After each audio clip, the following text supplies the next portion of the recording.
Hey everyone, Oz here. Whoa, that is a little bit loud, so we're going to turn that down just a little bit so that way I can talk my normal speaking voice. So, here we are. Today is the 16th of October at 4:20 p.m. We are beginning. So. For the viewers at home on the VOD side of things, a little bit of a change. We're gonna let you know now here at the start of the video.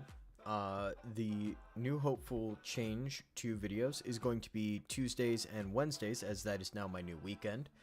We are going to see about pushing videos from being a Friday-Saturday, streams from being a Friday-Saturday, Sunday kind of thing, though we might end up keeping some of these Saturday-Sunday streams, as I know that is a typical weekend for most people. So, here, let's turn that down just a little bit. There is a lot I would love to talk about, a lot I would love to bring up aside from that, but we are going to save that all for the end of the video.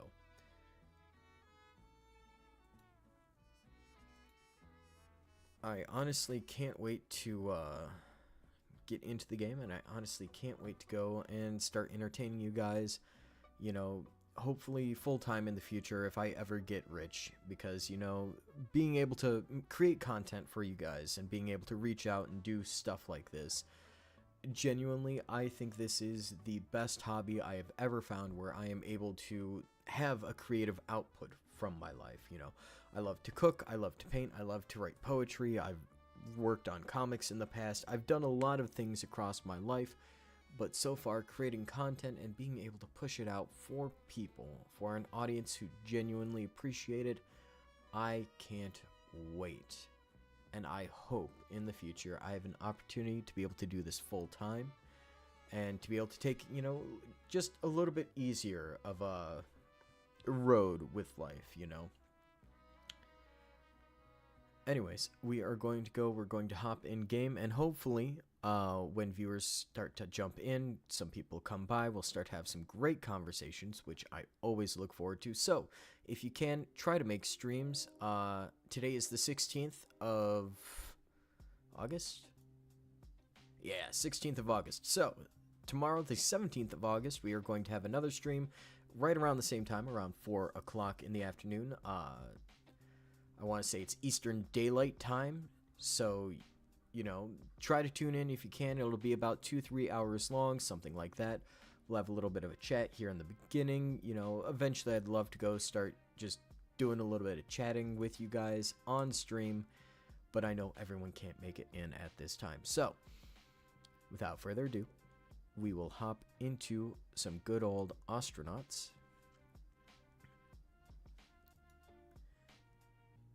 And turn down the BGM just a little bit. There we go. And let's turn up the audio. There we go. There's the haunting sounds of space that we all know so well.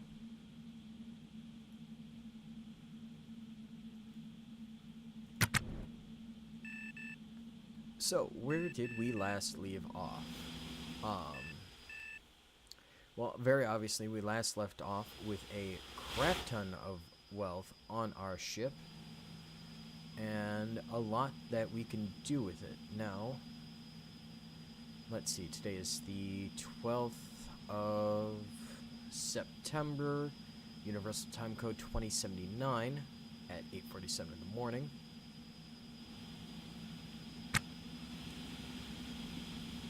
So let's begin by just unpausing, because legitimately I haven't touched this game since the last live stream, so things are a little bit not fresh in my mind, shall we say. You know, I gotta take a minute to kind of remember where I was, what we were doing. I know we were trying to sell a lot of stuff to the license console for the licensed salvage in here. Oh goodness, that does seem a little bit loud today. I don't know. We'll see what happens with the desktop audio. It seems to be doing pretty good on the Streamlabs recording software, but I can't always tell what's going on with that. So maybe we'll just turn that down just a little bit, just in case. So, as we kind of discovered, apparently there is a fun bug that has to do with these renamed bags and boxes and everything else that we've done to try to help organize the ship. Apparently, there's some sort of callback error where just by going and renaming something when you load on to new maps, those items will automatically be selected, and give or take, that's about it. I don't think it causes any real problems. So we aren't going to worry about it, because for now that seems to be just fine. So today and tomorrow is going to focus on trying to repair up all of these cargo pods and get them sold off, because, you know, we need the money. And it is time for us to, you know, really go and to really make some money. Because we still have, I want to say it's like something, oh, I don't know, along the lines of $750,000 in debt. Why are two of you repairing a helmet? No, we're going to have you cancel that, and we're going to have you restore that instead. Just that way we can start to get those closer to being sold off, because unless they're able to sell for the full 27,000, I think it is, I do not want to be selling these, because we are, yes, $885,000 in debt. But if we uncheck everything and we pay off our mortgage fee and we check everything, it's all just late payment fees. So we shouldn't have to worry too much anymore as far as stuff goes. We should just be able to tackle these as time goes by, which I am ever so grateful for. Alright, so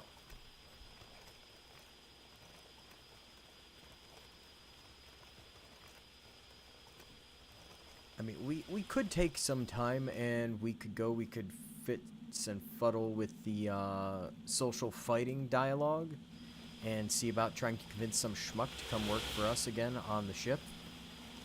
Admittedly, I am not too excited to try and deal with that, because anytime that we've gotten someone on the ship, they seem to just end up costing me more money than I want to be paying. But, you know, these things happen.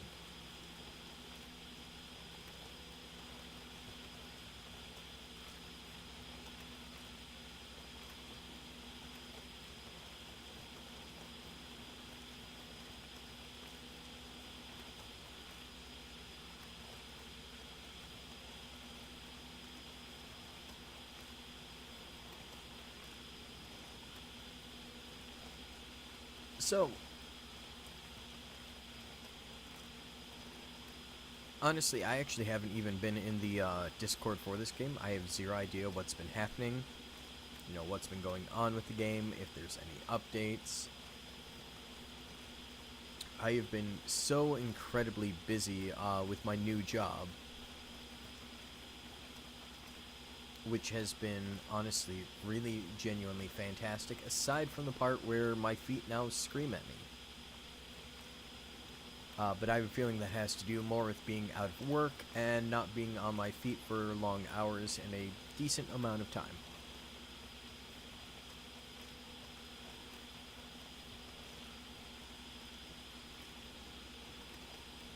You know, there's a lot of a long story behind why I was out of work for so long, and, you know, that's a story for another time, but the long short of it is, some people decided that they wanted to have work be their safe space, and they decided to bully me out of the workplace.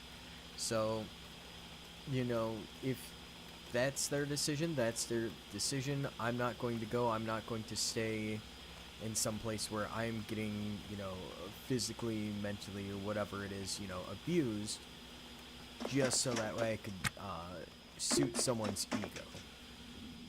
You know, it's not my prerogative, you know, dealing with the ego of someone else for, honestly, not enough pay for dealing with someone else's ego like that. But now at my new job, you know, everything seems to be a lot better. Everyone seems to be really friendly. I'm loving it. The hours are a lot different from what I'm used to, you know. Instead of working more of a mid-morning to mid-afternoon, now I'm working early morning to early afternoon, which is just bizarre. I've always worked, you know, jobs that keep you out till, you know, pretty late at night. Um, just because, you know, that's pretty much just the nature of the food industry, you know, is usually you're going to be working till late, especially if you have to deal with the hospitality industry. You know, a lot of those tend to keep you out late as well.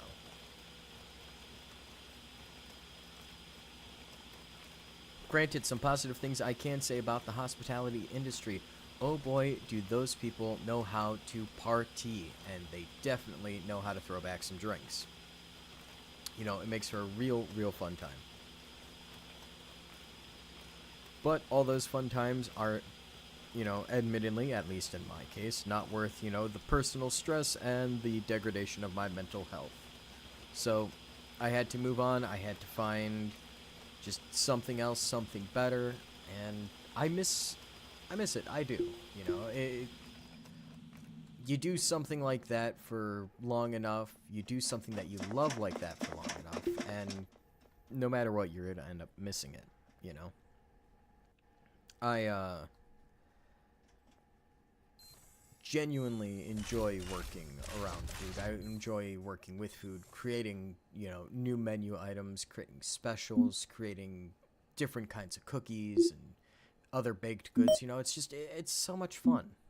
You know, there's nothing like it. There's nothing like having the time to go and just be creative. Being able to go and just create things for the sake of creating things. I mean, yes, you know, granted you're doing it to make money in the industry, and that's just the nature of the beast. But there's also just something about it that it gave back to me in a way, and it gave me, you know, something worth getting up in the morning for. You know, I genuinely enjoyed it. But now I'm working as a security guard instead. I cannot and will never say exactly who I'm working for, or who my contract is with, or contract is for. Mostly just to try and keep the work and pleasure sides of my life completely separated. I do not believe in mixing business and pleasure anymore after, you know, the last couple of years of pretty much doing that at my last job. I'm just not interested in anyone or anything coming in and ruining my personal private life, you know. Which admittedly does kind of lead us to a different, you know, topic of conversation that we can talk about. You know, all these countries and stuff pushing for the end of anonymity across the internet with all this identification stuff, you know. It's kind of weird. Like, if you sit down and if you think about it, and if you look at it, and I'm not pointing fingers, I'm not naming names, but it's all just kind of weird how fast that's all happened and how broadly it's happened, you know? It's a bunch of different companies across the whole of the entire world all agreeing, yeah, no, you don't need privacy anymore. You don't need to be able to do your own thing anymore. And that seems weird, you know? Like, I don't know, I grew up in the age where we had the private internet, I guess, is the way to put it, you know? You were allowed and you were able to go online and you were able to be who you wanted to be, as long as you weren't like some sort of terrible creep, because usually that got you kicked out of most places. And even then, you know, admittedly, I think we can all say that, you know, there was a terrible problem with that for years across the internet, and people not being held accountable for the weird and creepy things that they did on the internet involving them.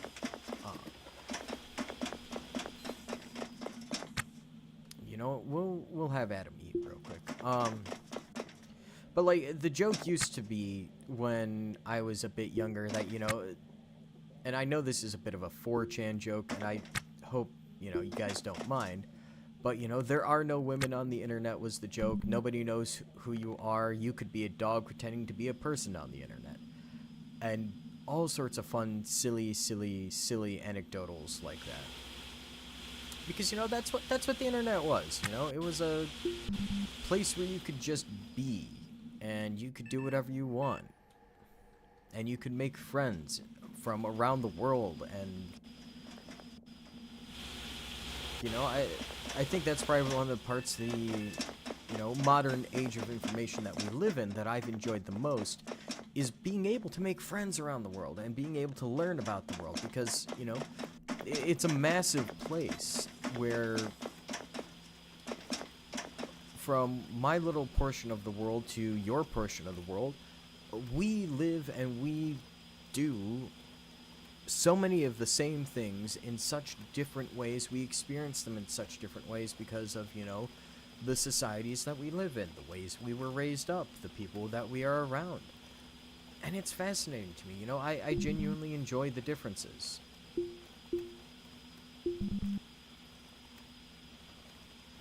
What are we missing? We are missing small electronic parts. Okay. That's fine, I kind of expected that. Alright, back to restoring then. Sorry.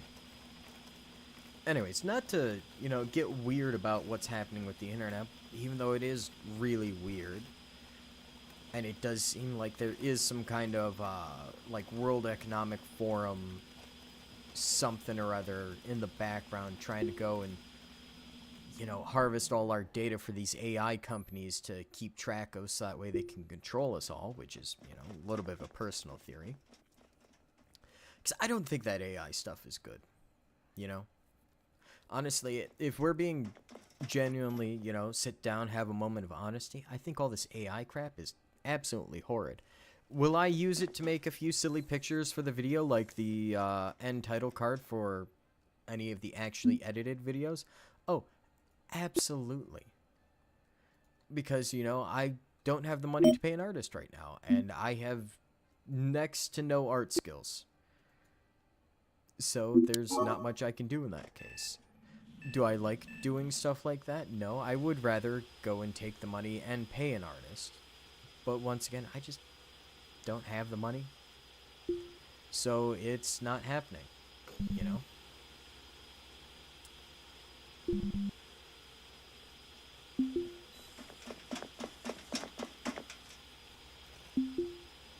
Okay, there we go.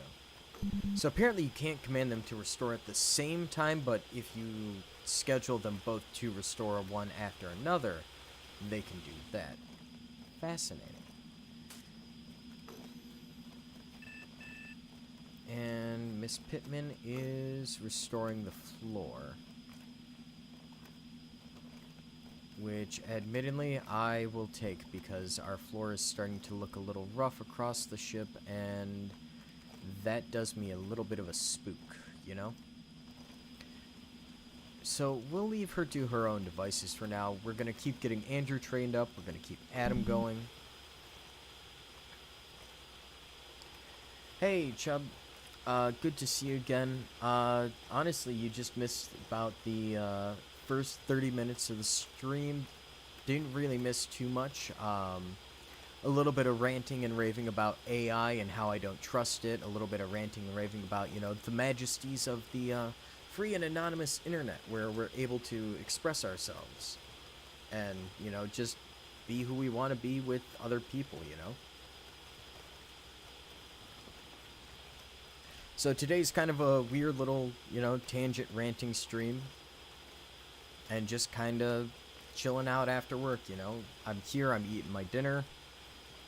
And just having a good time. to kind of, wind back to what I was talking about, and I guess we'll, fill in whoever comes next, it's the idea of there's just something going on in the world.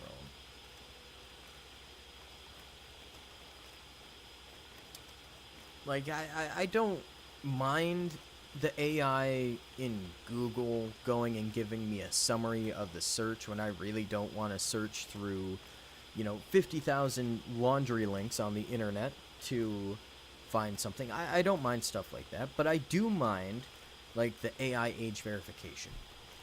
That's stupid. The age verification in general is stupid. You want me to trust the same people who have consistently over the years gone and abused and messed up and just destroyed so many different things by being brain dead adults. You want me to trust them with my personal information just so I can access the internet? I'm sorry. No, the internet should stay as it is, anonymous. Now, do I think that we need to have more active protections in place for children from the parents? Yes. 100%. If you are a parent and you are letting your kid just watch and do whatever on the internet, you're letting them watch and do whatever on their phones, shame on you. Actually, factually, 100%, shame on you, and I hate you for everything that you have done. Because look, my parents, they admittedly were not the greatest at going and, monitoring what me and my brother did on the internet.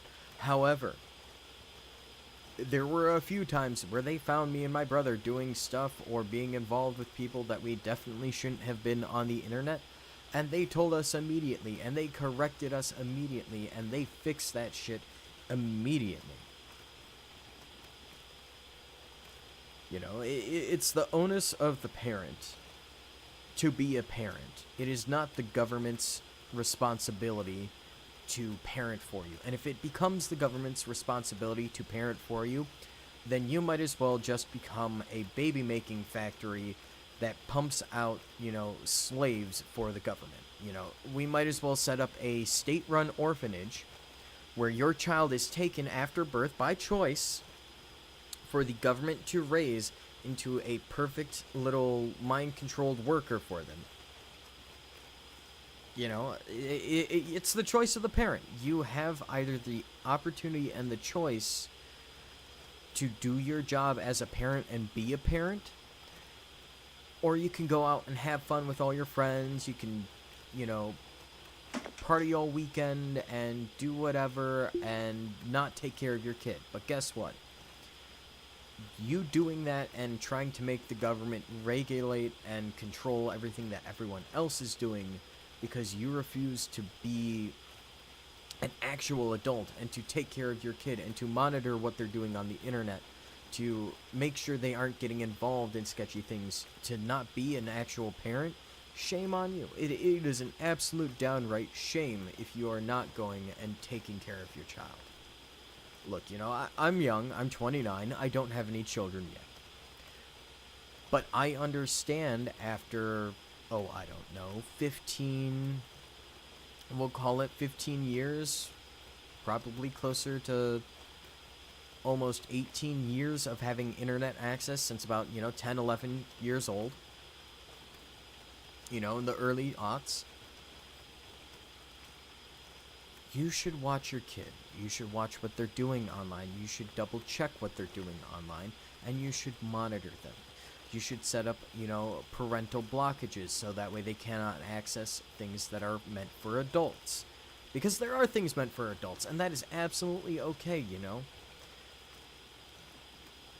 But if you aren't taking care of your kid, if you aren't keeping an eye on your kid, what is the difference between you and the alcoholic parents of the past who sat at home drinking all day and let their kids go out, beat the crap out of other kids, burn things down, steal from stores, and become an absolute terror? Just look at what happened, and, I know that there's at least one viewer of the channel who is going to be upset by this. and very upset with me for bringing it up. What Trump just did in D.C. with bringing, the National Guard in, or whatever it is he did, to go to clear the ruffians out of the streets who are going and beating the crap out of people. I just saw at least 3 different posts online of people from Washington, D.C. saying, yes, I feel safer on the streets where I can go and I can actually stop at a red light. So let's wind that back for a second. You didn't feel safe stopping at a red light.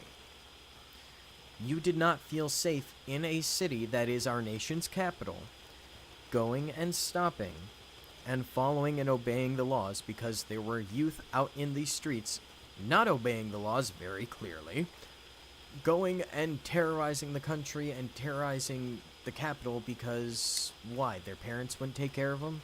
Or the parents didn't raise them right? Or the parents don't know what they're doing? I mean, it's just... It blows my mind that people allow their kids to cause such trouble. I have a friend, she has, 2 different kids. Or, no, she has three different kids that she is raising, along with, having helped raise her little brother. And they have all been very, very thoroughly taught. This is what happens when you break the law, and this is what will happen to you if you break the law. And they aren't rotten kids. They aren't rotten adults. Some of them have turned into adults now. It's not that hard to be a parent. You just be there. Unplug from your phone, unplug from your computer, unplug from your TV. Take the time to, go outside, run around, throw a ball, throw a frisbee, build paper airplanes, build model airplanes. I don't know. Go make boats, go fishing, go for a bike ride. There's a million and one things in the world that you can do that do not involve, having a phone or a tablet or a computer screen in front of you, that you can do with children. And it is the 100% responsibility of the parents for failing to do that. And it's also their responsibility for not going and, policing the crap that their children are seeing and taking care of. It blows my mind that because a generation of people did not want to be the parents that they were supposed to be, we are going to lose our anonymity and our freedom to go out and, just be adults on the internet, which was meant to be an adult space. Not everything is meant for children.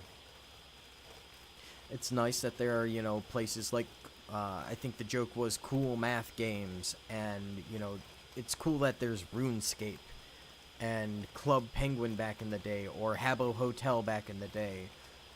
Definitely not Roblox, because holy shit, they are in a lot of trouble. I think, the state of Louisiana is now suing them over their child protective practices that have 100%, now backfired. Shit, they've got the GOAT himself, Chris Hansen, coming out of retirement because of the amount of, child exploitation problems and crap like that they have on their platform, It's a clear sign that, yes, the internet is not for children. It is not. There are child-friendly spaces, and there are spaces for children, but not everything needs to have a space for children. I should be able to go out to a bar on the weekend and be able to have a beer without seeing your baby side-eyeing me from down the corner of the bar,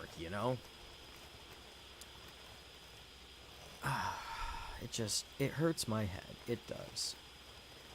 We have multiple generations of parents who didn't want to take care of their children. Then we have the older generations who went and took way too much care of, or, just mentally abused and tortured their own children. And now they're in charge of us all, and they're taking it out on us all because they don't understand the world and they don't understand what's going on. Yes, I have a very, unique and nuanced view and all that, and it's fun, but it's not fun to have to sit here and to think, what is the future going to bring, Sorry, I'm gonna take a second, have a few bites of my dinner, and I'll let you guys, talk it out in chat, respond a little bit. Thank you very much for showing up to the stream. We will be talking about the future of the channel once again at the end of the stream. I already mentioned a little at the very start before anyone jumped in for the people who are watching the video on demand on the actual YouTube channel. Very much appreciate you guys. Always do. And I also very much appreciate you guys for showing up for the stream. And I would love to have a conversation with you guys about, just everything that's going on, about the game, about life. Just, you bring it up, we'll talk about it. Because I guess today we're on a bit of a political tangent side. But, we're going to try and keep it more of a centrist. We aren't left, we aren't right. We are not bringing in any kind of talk about the communists or the supposed Nazis that are out there, or calling anyone communists or Nazis. We aren't doing any of that, because that is not productive. What's productive is sitting down and agreeing on actual subjects in life that are productive, The fact that children need to be protected, and maybe children don't need to be on the internet, and those things are both linked to AI not going and not stripping away the privacy of, the common person, just for convenience.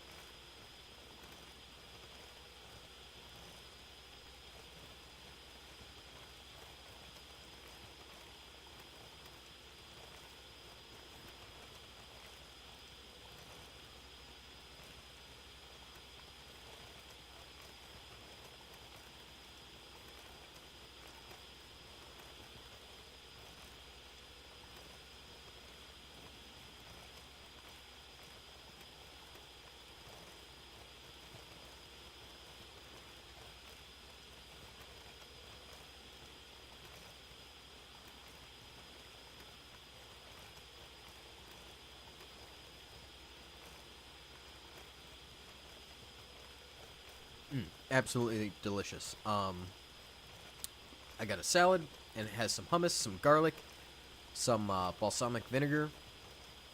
It is deliciously spicy with the amount of garlic that I've crammed into the sauce I made for the salad.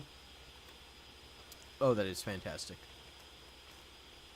But yeah, no, it's just another Saturday. We're taking it easy, we're chilling out.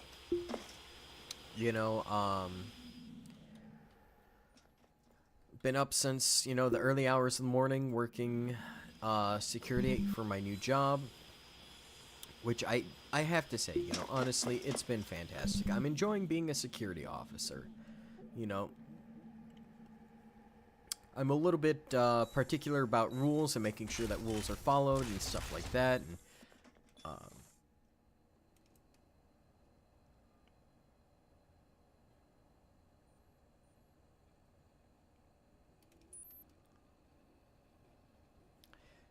just everything that's going on. So, for the crippling in-game debt, we have made no progress since last stream. I haven't even touched the game. I haven't had time to touch the game. Admittedly, I've had to adjust my entire sleep schedule back.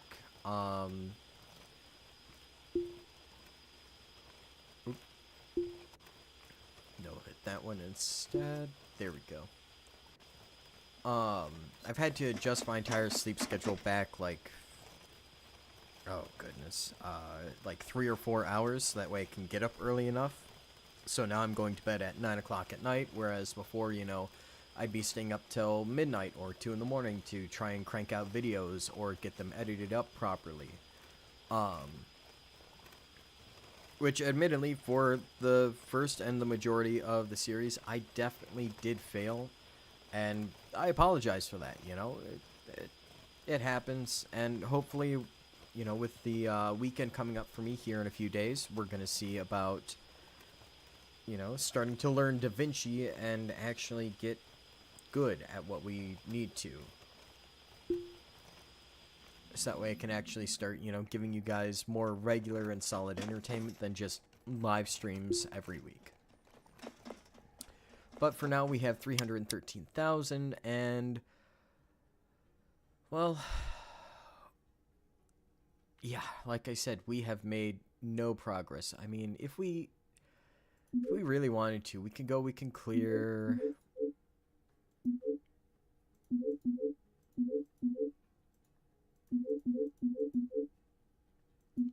Let's clear that out. And that leaves us with 100,000. I'm not going to go. I'm not going to spend all of the money that we have just to clear our debt all in one go. We're going to go. We're going to just do it step by step because there's no better way to do this. You know, we have a lot going on. A lot of places to visit still. I mean, new cargo ships are brought in on the daily, and with the fact that we now have a reactor, in theory, we could go to Venus.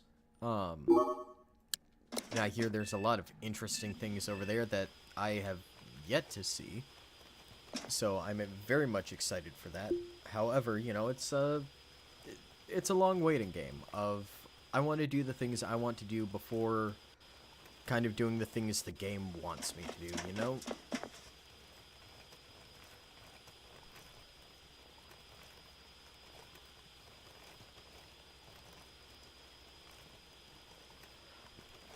Now, to kind of explain a little bit why I went on a bit of a big political rant,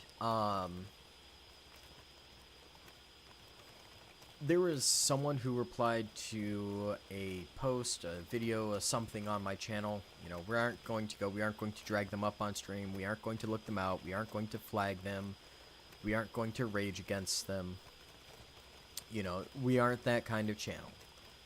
Like I went and did on the one post, you know, I do not want to go and publicly harass or shame or mess with anyone other than the way I want to. If I'm going to do that, you are not going to get your name on my YouTube channel. You are just going to get your comment posted so that way people know what you said. And they were saying, hey, let's get these, yada yada something, Reich wing. And I'm just like, no. You do not bring your politics onto my channel where I keep my hobby. This is my hobby. I enjoy playing video games. I enjoy talking about video games. I enjoy talking about my life, about the world. But I do not enjoy talking about politics while playing this. I don't like bringing it up. I don't want to do that because anytime you involve politics, it messes everything up, you know? It makes things muddy. People start to pick sides. People start to get combative. Well, guess what? You know, not everyone's going to agree. That's life. That's why, you know, such a thing as the bell curve exists is there's, you know, people who fall to the left, people who fall to the right, people who fall in the middle.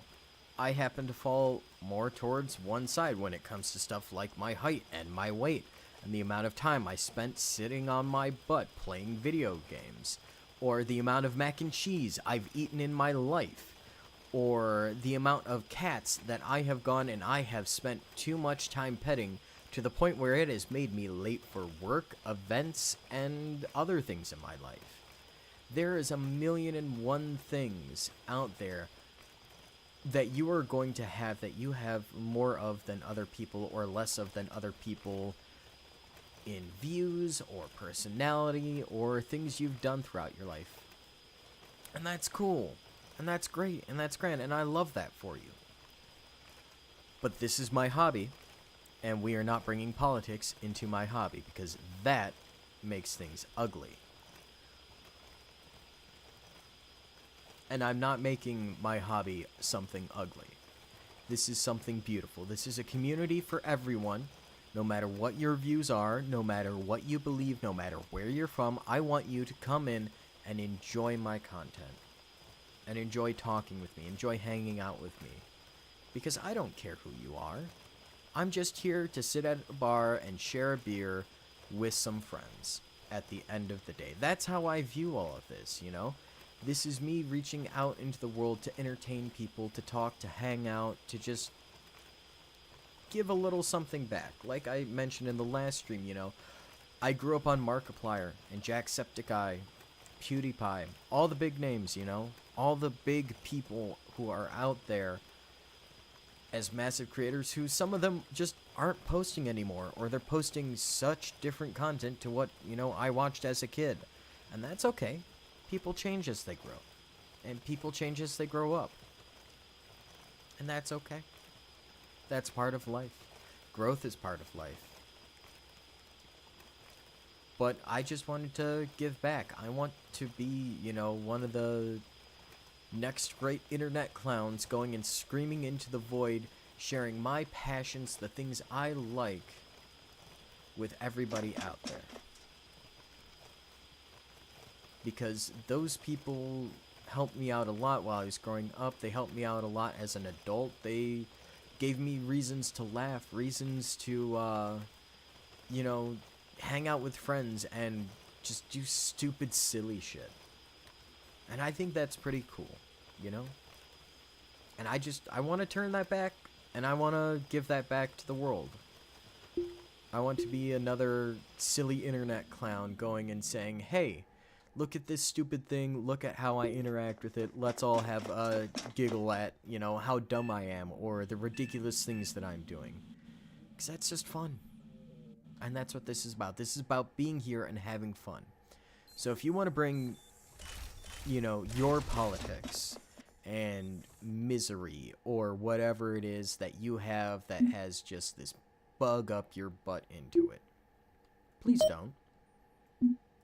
Please do not ruin the one thing that I have chosen as a hobby that I genuinely have found over the years to enjoy. Please don't. Let's just hang out, have some fun, do something silly. Like, you know, building up $1 million in debt because I refuse to pay the death benefits for some people on my ship who aren't dead yet. Like, look at this. How am I supposed to go and scrounge up $149,000 for a silly late fee? A late fee of all things. And you know, Chubb, that's perfectly right. Don't raise your opinion if nobody asked for it. Perfect. I will ask for you guys' opinions on stuff in game, you know, opinions on, you know, food to eat, stuff like that. Places to go, you know, whenever I finally manage to save up enough money and time to go traveling the world, you know. Getting some of the wind, the world around my, or under my wings, you know, and all that stuff, you know. But politics, let's all agree to keep it out of the game.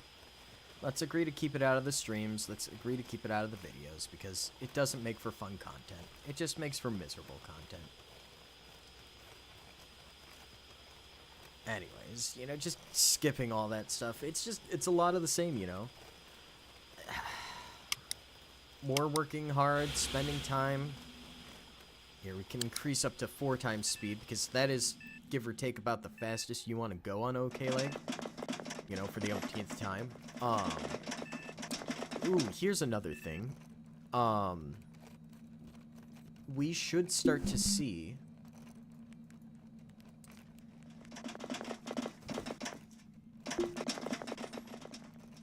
Yeah, so it should work. Or not.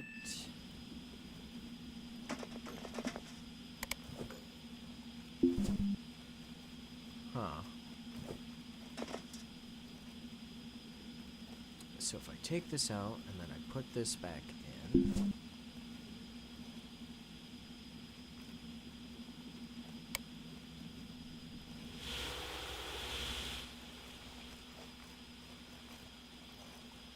Huh.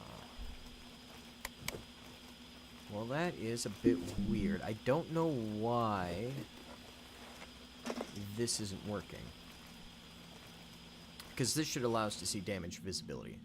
So we're going to talk a little bit about the update to the game. Because, you know, we're on the 4.9. And this is something I just remembered while I was going and I was looking over here. The OK Lake Station is now going to actually very, very slowly get really genuinely repaired and fixed up. They fixed it, I like to believe, from what I remember seeing in the devlog. Let's see. Yeah, so if we look, you know, you can see that this wall is now fully repaired. I guarantee if we were to go and roll back a few saves and look at that exact same wall panel, it would not be repaired. The engineers on OK Lake will now actually fix stuff on OK Lake, and I think that's pretty darn cool. You know, it's about time for the NPCs in this game to actually be NPCs and for their actions to matter. And I think that's fantastic. I'm excited for it.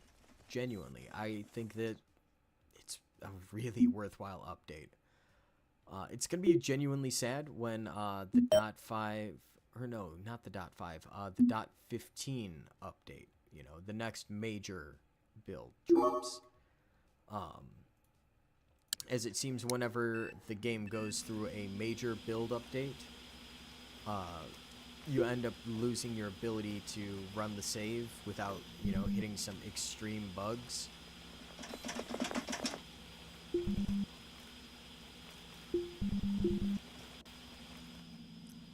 Oh, you're not scheduled to work right now. That's right. So we can look at the roster. It is 10 o'clock. That's another thing that they actually fixed. Is now that it is his time for bed, he's actually going to go to bed in an actual bed instead of just passing out on the floor on whatever seems the most comfortable, which is fantastic. I love that, you know. Now the crew will actually not be walking around sleep deprived and potentially dying from it due to passing out on a different ship where I'll have to go, run over, drag them back on, and make sure they take their helmet off.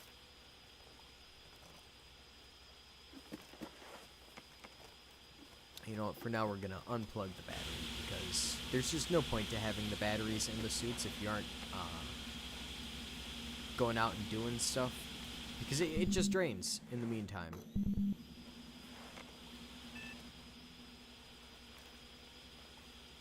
Goodness, we still have a lot to fix up on this ship. The big priority is getting all of these cargo pods off. So let's see, 1, 2, 3, 4, 5, 6, 7, 8, 9, 10, 11, 12, I want to say. 13. So that's at least 270,000 plus another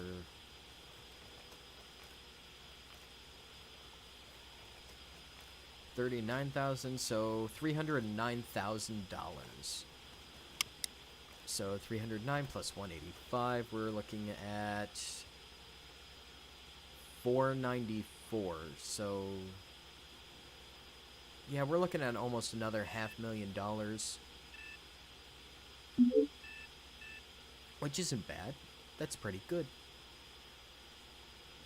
So let's see about paying this one off. There we go. Pay off the big one. I don't know, I feel like if you pay off the ones with the big number, it just feels a little bit better. It's not so daunting.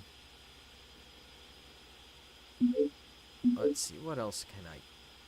Well, if I were to pay that out... That's another... That's another... There we go. That should leave us enough to buy an emergency pass just in case, you know, shit hits the fan and we aren't able to sell anything else, which is good.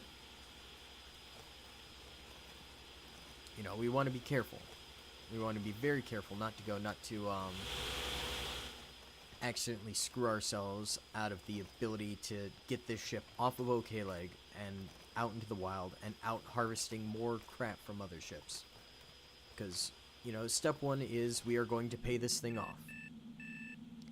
And that means we're going to have to pay off our mortgage, of which $320,000 remains, and some change, of course.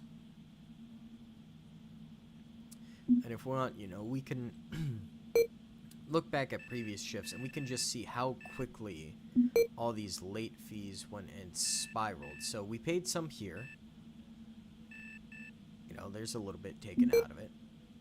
There's a little bit more taken out of it.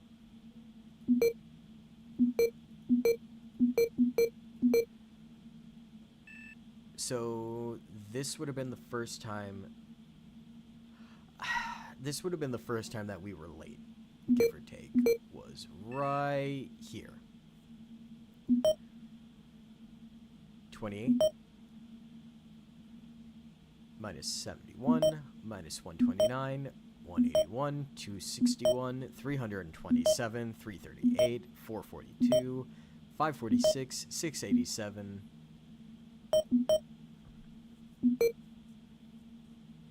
Net profit minus a full $1 million.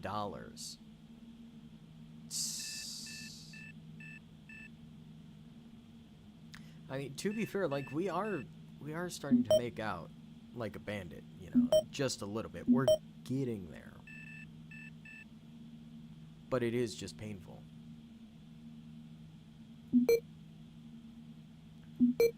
So let's see. So here we are for shift 2 out of 4, which we're currently in. Shifts end at 12 o'clock, I want to say.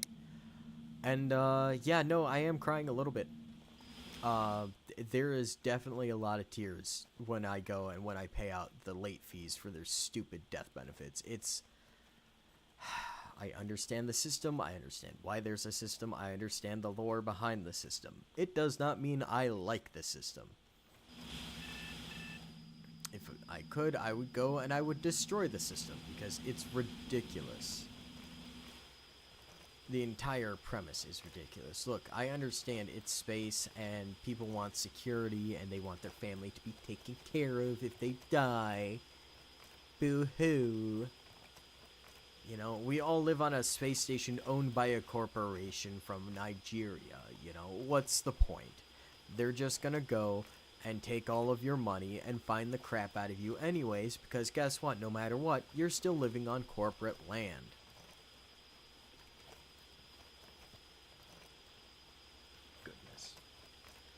Goodness gracious. The greed of corporations, even in the year 2079, is unending.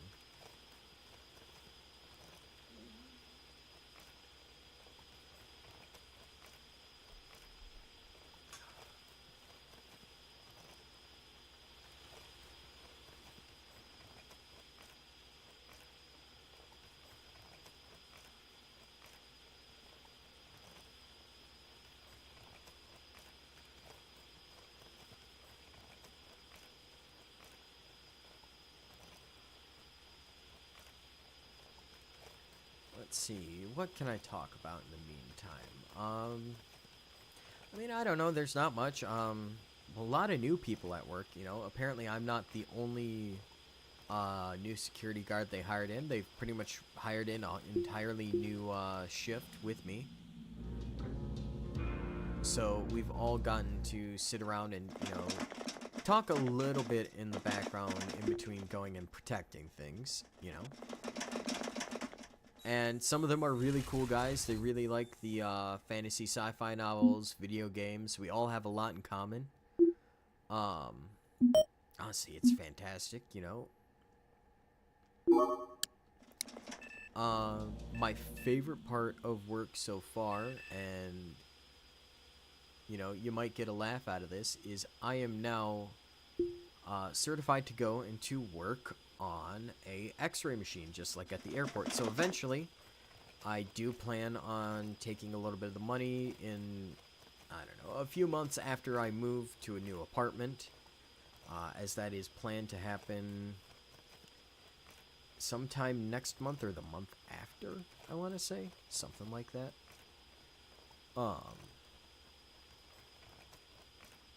And I am going to buy, you know, some of the airport simulator stuff, you know, that has an actual x-ray machine. Because it's kind of fun to go to work an x-ray machine. You know, you're next to a very dangerous box of very angry particles that could go and give you cancer. And it's kind of hilarious that, you know, they're trusting someone with the life story I have with operating a machine like that. I mean, granted, these things are very, very safe.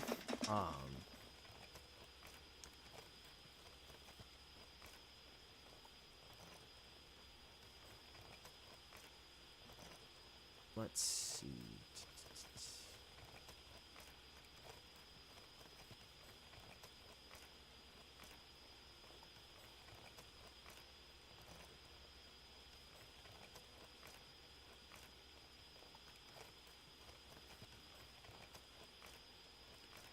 If I do a little something.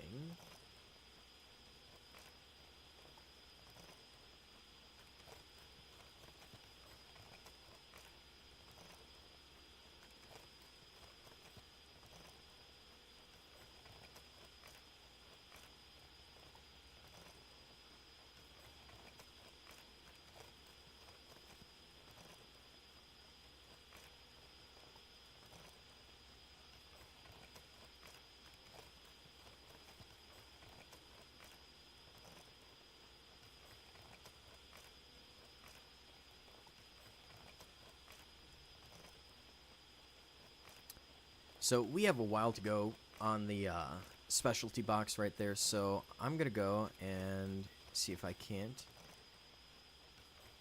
do a little something like this,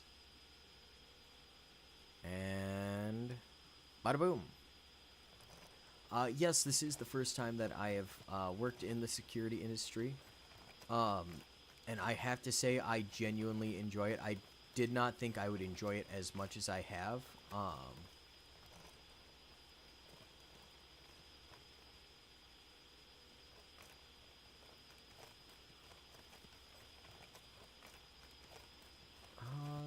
Yeah, sure, we'll go with something like that. Ah, okay, so that's how you doodle and paint. So, we're gonna draw, give or take what this thing looks like. So you have your angry little box. It's got some curtains in here, and those curtains, you know, are lead-filled, lead-coated, whatever, you know. They're meant to go and to protect you and everything else around. Got your little conveyor over here, and then somewhere right in here is your little UFO of hate, spite, and anger that shoots the death rays. And I get to operate this. Now, supposedly these things only spit out a very small amount of radiation per year. That actually gets to operators. It's give or take about the same amount that you would experience from your microwave at home. So there we go. Give or take. That's all I really want to talk about with that. And you can kind of get the idea. But before all this, though, I was working in a kitchen. I worked some hospitality. I worked some food service. You know, it was a fun time. You know, made a lot of sandwiches, made a lot of salads, served up some good soup, made some excellent baked goods, some what should be and probably will be at some point world famous orange cookies.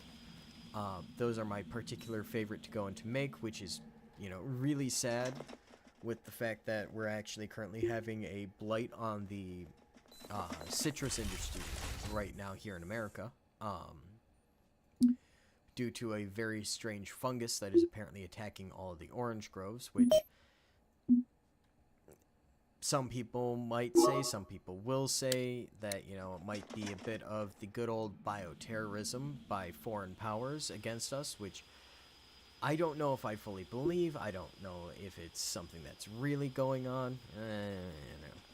All I know is I'm upset. I like to make cookies that are orange flavored, and they require, you know, about 1.5 pounds of oranges to make. And if I can't get oranges, that means no cookie. So, you know, big sad on that. You know, eventually the plan is, you know, I'm not going to do all this security crap, you know. I would love to get out of it. Because, honestly, any industry where I have to go and I have to protect something for someone else for, honestly, what is pretty average pay, where they do not give the slightest flying fuck about me, I don't know. Not exactly my thing. Not exactly my jam. I'm gonna do the job, and I will do it, you know, to a T and the best I can, because they're paying me to do it and because I enjoy it, but long term, I don't know if this is something that truly speaks to my soul. You know? At least not as much or in the same way that going and doing YouTube for you guys does, and being able to sit here and live stream out and make videos and just express myself on the internet in, you know, an internet clown kind of way. Eventually, the original thought, and the thought's been for a few years, I want to go and I want to make my own restaurant, you know? Just a small little, you know, stop in, takes you 10 minutes at most to get your order in and out, you know, kind of like Subway, but not Subway, and with no Jared Fogle attached to it, because, you know, he is one creepy motherfucker.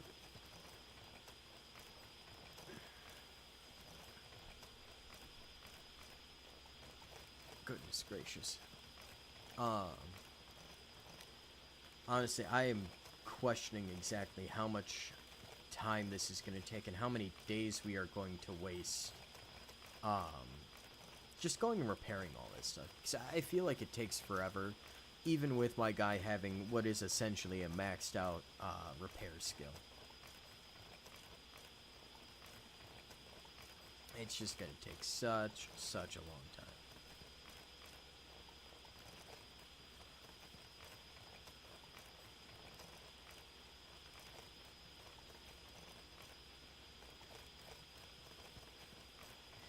I've actually been looking at a few different games to go and to try and, you know, bring onto the channel. Of course, more from Blue Bottle Studios, as they have been not only fantastic hosts on their Discord to, you know, a wonderful wealth of amazing people where I have had a lot of fun sitting around and talking and just getting to know people and attempting in the background, still a little bit, to try and work out how to mod stuff into the game.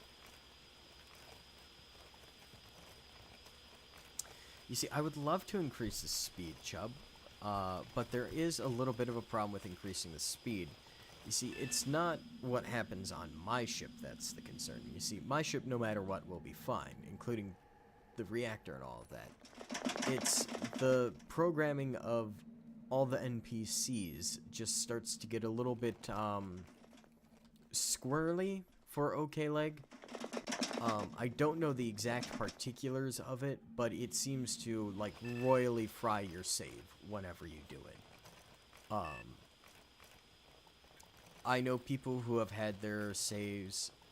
Well, it might have been you, or it might have been, oh, what's his name? John, I want to say? Jack? I don't know, it started with a J.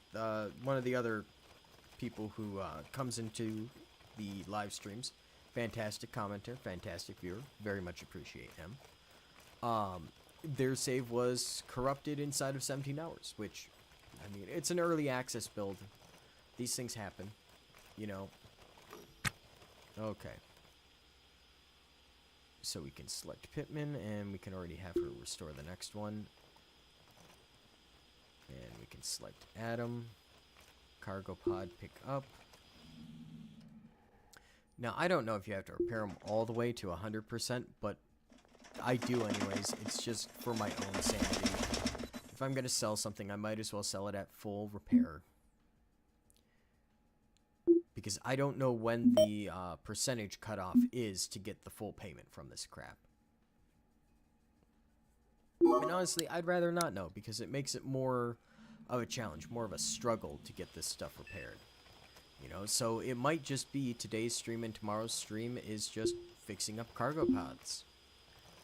So, you know, today might be episode 11, tomorrow might be episode 11 and a half. Instead of episode 11 being a nice long continuous 5-hour, 6-hour stream, it might be 2 small little 3-hour streams, you know? But it's still fun. I'm having a great time just being able to sit here, play this game, and relax after a long day at work, because... oh goodness, staring and watching a facility and guiding people around and telling them what to do for 8 hours without being able to look at your phone anytime other than when you're in the bathroom, you know, using the bathroom, or when you're on break. Absolute torture in the modern society. I don't remember what life was like before I had a phone. You know, not, at least not entirely, you know. I can't really picture it. It's not the same. And I wish, in a weird way, I almost never got a phone in the first place, you know? There we go. That's a good safe topic for a live stream, you know? Phones and TikTok and the YouTube Shorts and Instagram Reels or the Twitter Shorts, whatever they're called. You know, Vines, Vine Boom, Musical.ly, all that jazz. It's just tanked our, in general, attention span across the world in a very fascinating way. And I don't understand it, you know? Like, I understand it, but I don't understand at the same time. And Pittman wants to talk. Looks they want to banter, so... Oh yeah, no, looks like we could talk to Pittman if we really wanted to. Ah, loyal, so she'll stick with us. That's fantastic. And she is tired. You know, I actually don't know if I've ever played Titan Quest, or if I know what Titan Quest is. I'm gonna open up Steam real quick, and we shall see what Titan Quest is.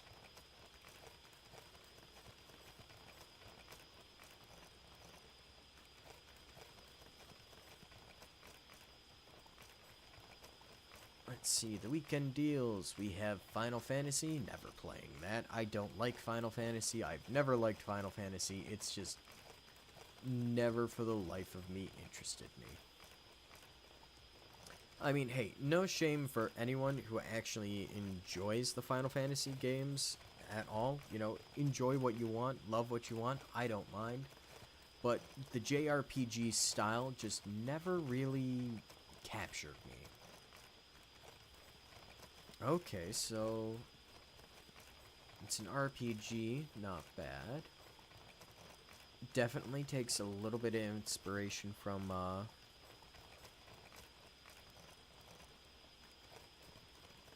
what looks like, oh, what is it? Not Dota, 'cause that's a different thing. Here we go. Have you repair? Store. Honestly, you know what? I think I'm just gonna focus on the repair and not have them sell them, so that way we can kind of speed things up. Was it Dota?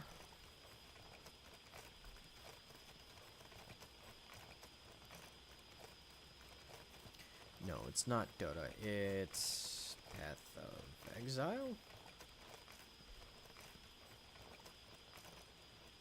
Yeah, Path of Exile. It reminds me a lot of Path of Exile, Titan Quest. Honestly, I don't know. I'll throw a follow on it. Probably add it to my Steam wish list. I'm not a big RPG player.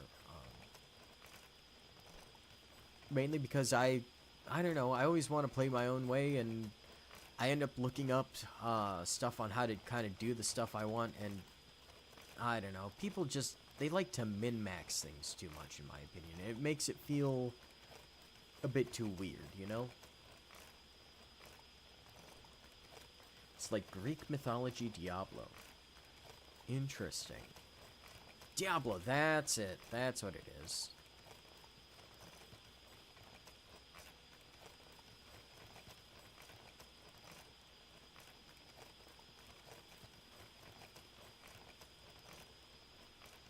Oh, this might be hilarious.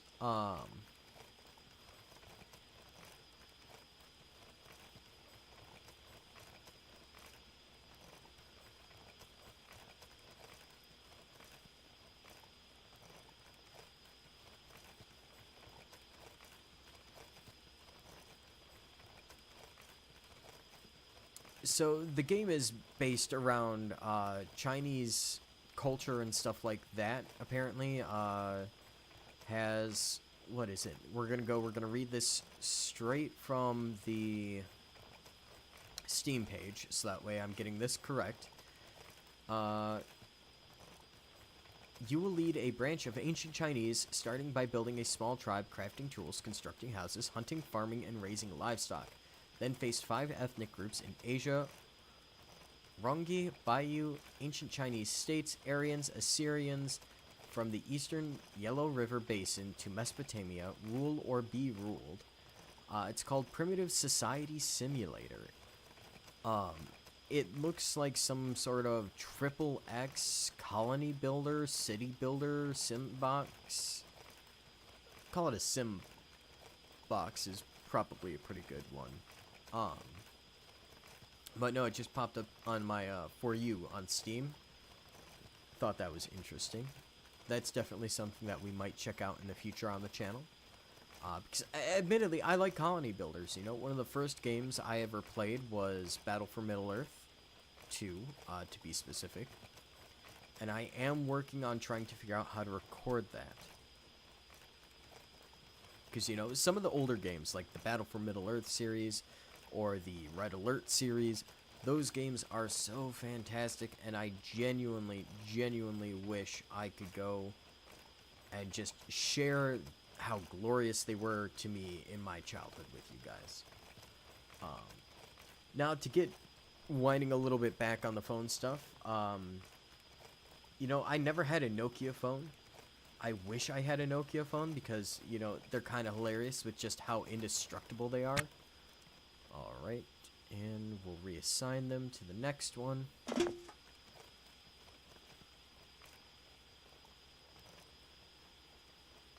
No, Adam, come on. Get working. There we go. You know, honestly, we are just dependent on modern phones. We're glued at the hip in a very, very Stockholm Syndrome kind of way to them. I don't like it. I genuinely don't like it. You know, there is something just genuinely wrong in my mind with modern cell phones.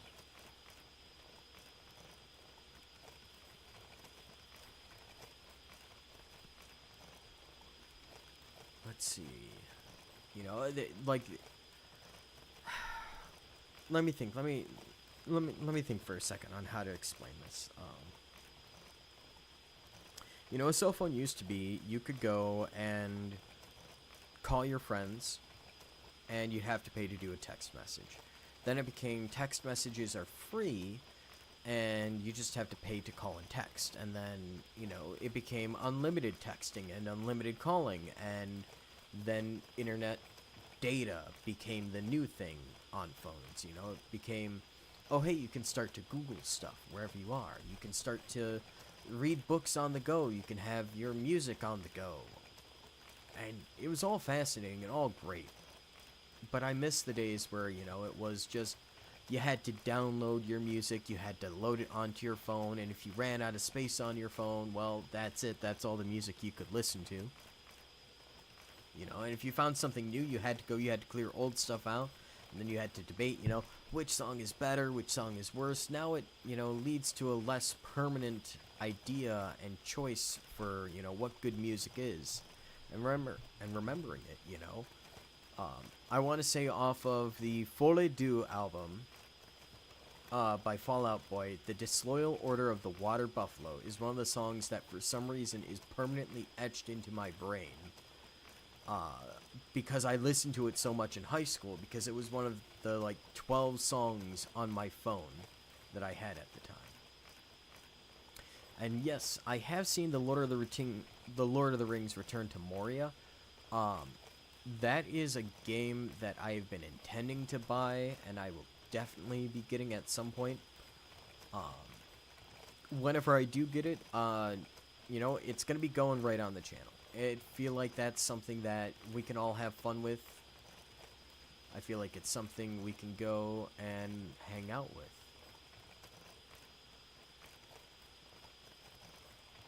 Ooh.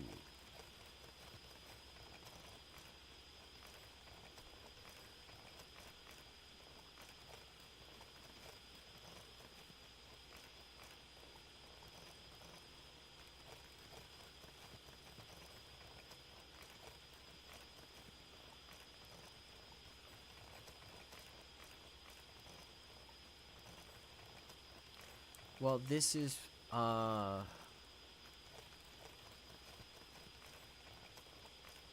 fascinating. Apparently, Hardspace Shipbreaker has been bought and sold to a new company, Blackbird Interactive. So that's going to be kind of curious to see what happens with them. You know, we might get the dystopian ship salvage game that we deserve in the future. Honestly, you know, it's kind of funny talking about games to play and talking about going and buying more games. Because I have on my computer, and we are going to pull this up.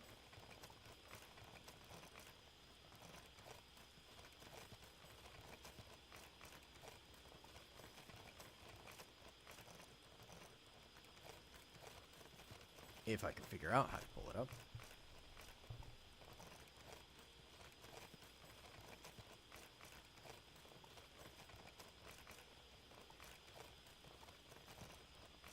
Oh, yeah, that's right. That's how I did it.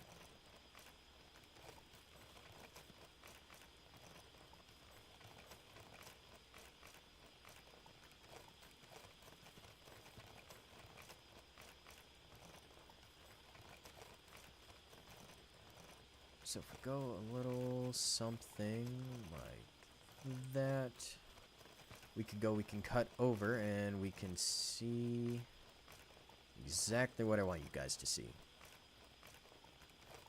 There we go, something like that. So, admittedly, my favorite internet browser happens to be the Vivaldi browser. Mainly because it has a lot of inbuilt privacy functions and features that, for someone as paranoid as I am, are just absolutely fantastic. So, let us swap over to the new scene while they're working in the background.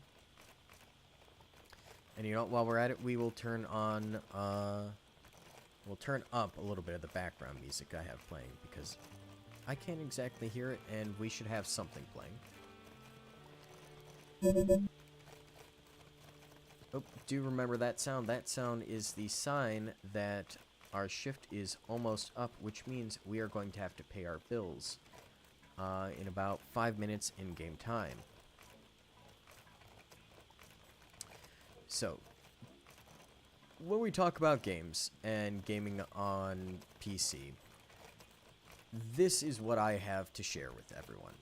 I have 133 different entries from my Steam library in a massive list of games for when inevitably this save file dies and maybe we take, you know, a month off of going and playing Ostranauts, or we just take a week off of playing Ostranauts. You know, we'll start to introduce other games into the mix. They'll get live streamed, posted to the channel. And I would love to have you guys come in and join in and, you know, kind of vote for and decide, you know, hey, maybe this game, maybe that game, you know. We have everything in here. There is everything in here. I have, you know, first-person shooters, which, you know, let's fix that right there. This right here, War for the Overworld, that is a strategy game right there. Winklejet, the little shop, that's a fun little shop running game. You know, Warhammer 40k Gladius. Guess what? We can also add in Mechanicus, because I also have Mechanicus.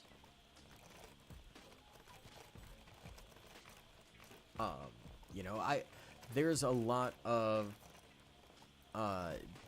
different interesting games that are out there, you know, and I happen to unfortunately be a bit of a hoarding type personality, so I happen to have a lot of them. Okay, now how did I no. Oh.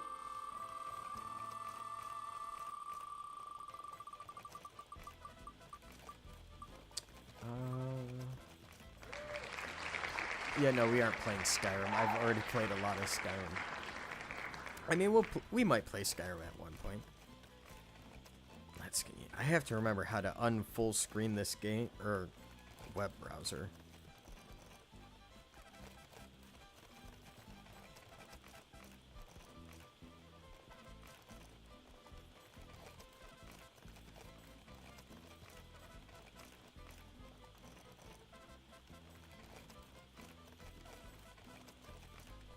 There we go. F11. There we go. That's much better. Alright.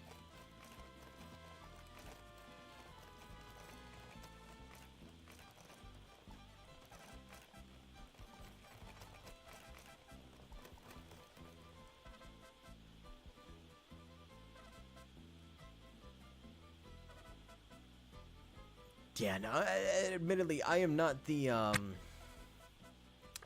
most tech-savvy person. I do have someone who I relied on and still kind of rely on for my tech support, and a lot of my tech support is from the internet.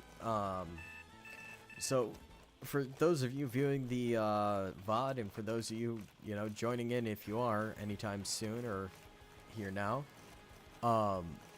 you are not in the presence of someone who understands a single thing of what they're doing with this computer. Except for I have a pretty powerful device on my hands. Apparently it's pretty similar to a 3080 Ti, except for, it's a little bit better for video streaming. Which, funny enough, turns out to be what I wanted to do with it anyways, so it worked out perfect.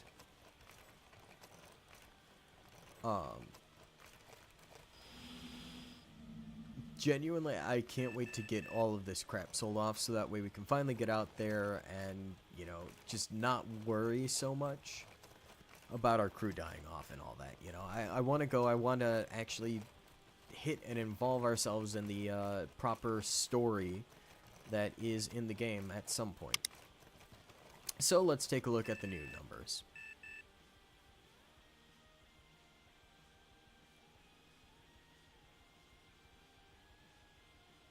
Oh, don't tell me.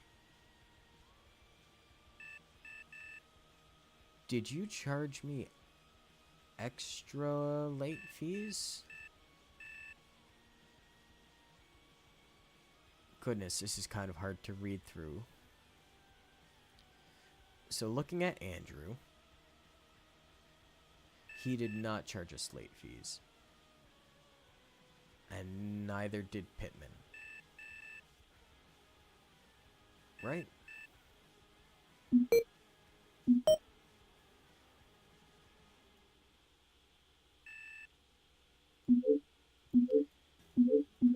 Here, let's get rid of this first.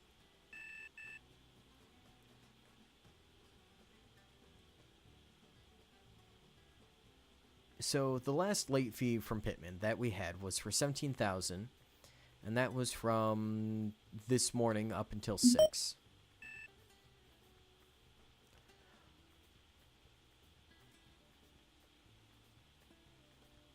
Oh, you gotta be shitting me. There's no way. There's no way they are charging late fees for the late fees. Oh, that is absolute horseshit. That is absolute hockey horse shit. There's no way there's no way that's right. Alright. So 1760 or 6805. Okay, 176805. Pittman.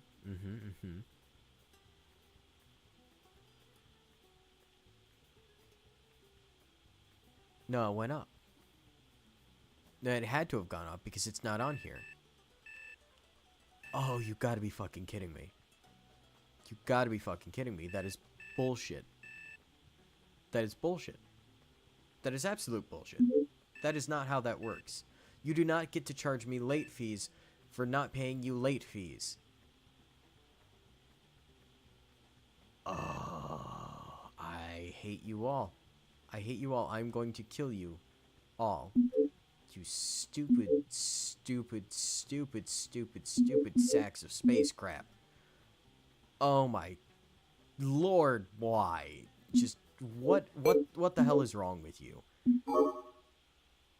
Oh, I hate you. I hate you. I hate you. I hate you. I absolutely, at this point, I hate you. And if I get a chance to space your dumbass in the future, after firing you and getting my money back, I am going to.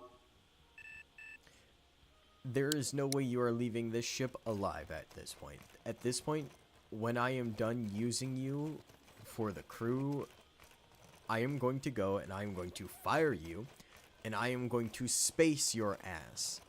I am going to take your suit from you, and I am going to gun you down in the middle of space for charging me well over $1 million in late fees, and then charging me late fees for the late fees, because that is horseshit. There is no reason why you are charging a late fee on a late fee when I already know I'm late, but I've already paid off the original debt. Like, look, yes, I understand that is exactly how credit cards work. I understand that. However, why this game uses credit card logic to go to charge me out the wazoo on,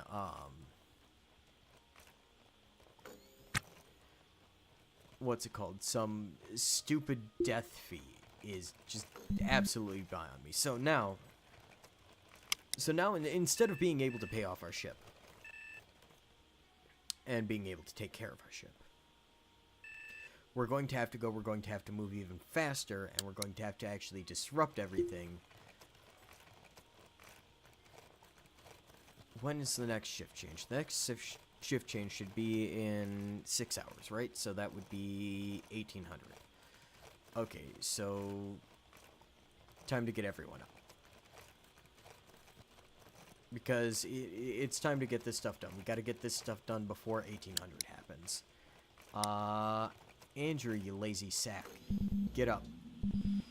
Get up. I don't care. I don't care if you're asleep. Get restoring. Now.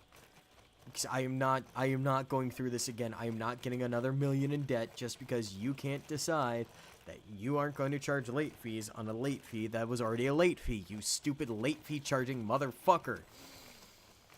Damn you.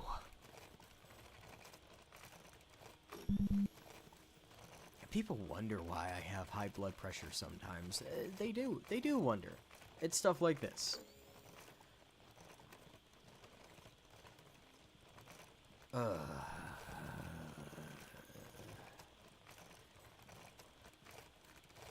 Okay, so we're gonna get Pittman already working on the next one that we need to restore, and we're just gonna see about moving our guy as fast as possible. So this one is done, so let's pick this up. Let's go. Let's go. Ignore the booming of the drama channel, head straight to the cargo pod trade, and let's just get this sold off. There you go. Come on, come on. No, I said trade.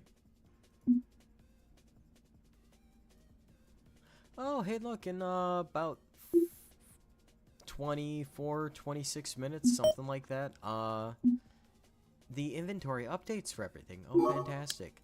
Guess what? We won't be able to afford it because I now owe even more closer to $1 million in debt because some stupid idiot wants to go and charge a late fee on top of a late fee. Oh, how I hate you so much, Pittman. You and Gross both. I mean, Gross, come on, man. I'm your ex-boyfriend. You're seriously gonna do me dirty like this? What did I do? Flush your cat down the toilet? God. You know, I think that's going to be the most poetic part, is going and shooting and then jettisoning his body into space for charging me so much money like a bastard.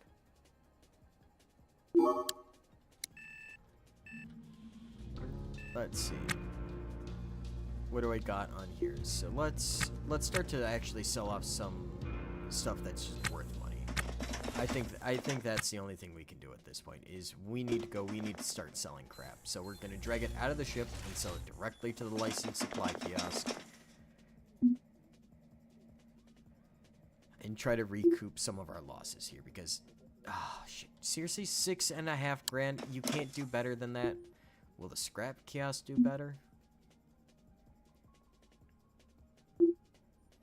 You don't want it. Yeah, well, you know what? You also don't want my boot up your ass, but you might get my boot up your ass. How do you feel about that, huh? Smart ass. Son of a bitch. Son of a bitch! You see, this is the stuff that stresses me out, you know? Late fees on top of late fees. So, let's take it to the black market. See if we can't get better. Because honestly, it's time to go. It's time to go, and time to figure out exactly who has the best prices.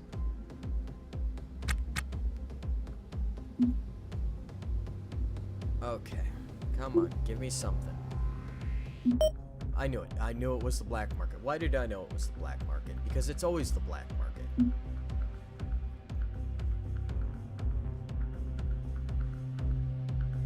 You know, I for some reason, I don't know. Maybe it's the fact that I'm counting on corporate greed, that I knew that the corporate people would try to fuck me on the prices of the bullshit I was trying to sell them. Because, oh, I don't know, it's a corporation that is notoriously greedy. Okay, so we're gonna sell off anything that is fully repaired right now, aside from those, what they're called, it's the, oh goodness, I can't think of it, the, storage crates, because we want those to, we need the absolute maximum amount of money out of those. There's no ifs, ands, or buts about it. I'm not selling them for anything less than what they are most worth.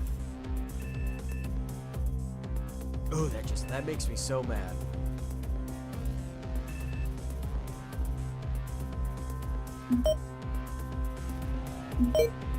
I'm gonna have to check out that crowd distribution pump, see what that's worth.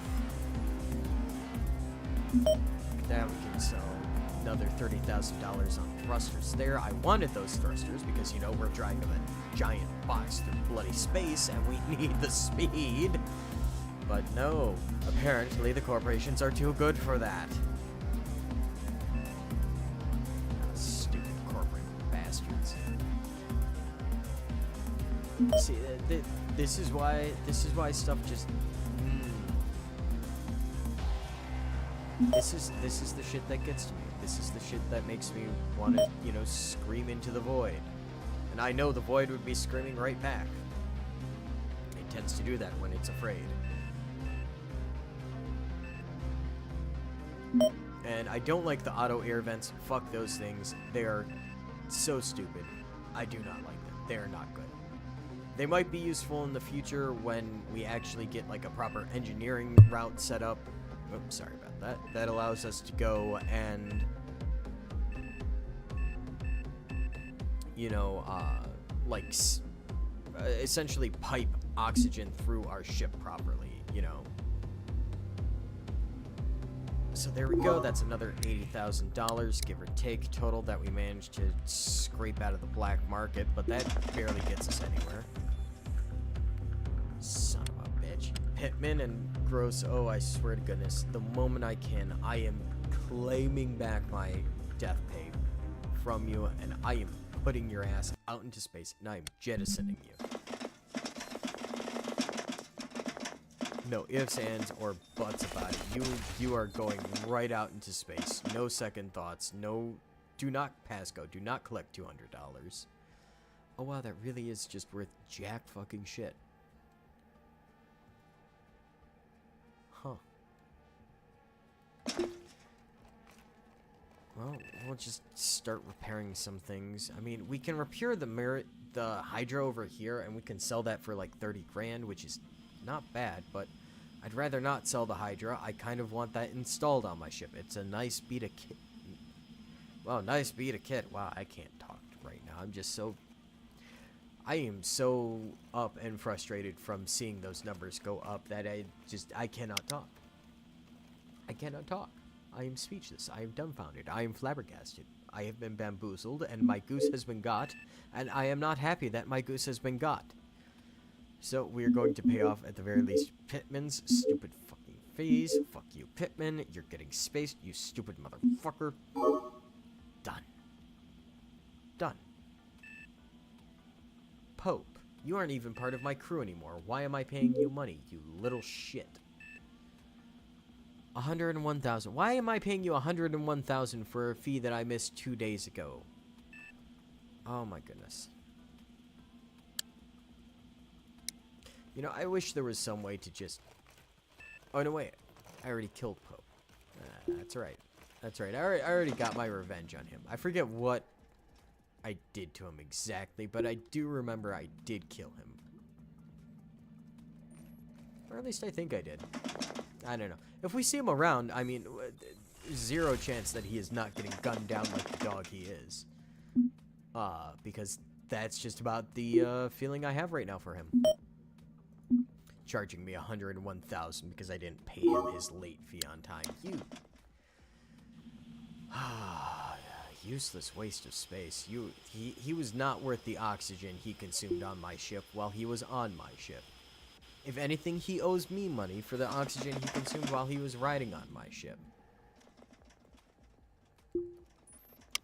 Okay, so if we clear this out... Yeah, we gotta sell more. We gotta sell so much more just to make this work. Ugh. Oh my. I have a feeling with just everything on the ship, we'll either barely be able to scrape clean of this debt cycle I am unfortunately stuck in, or we will not break free of this debt cycle. And that right there, that rustles my jimmies.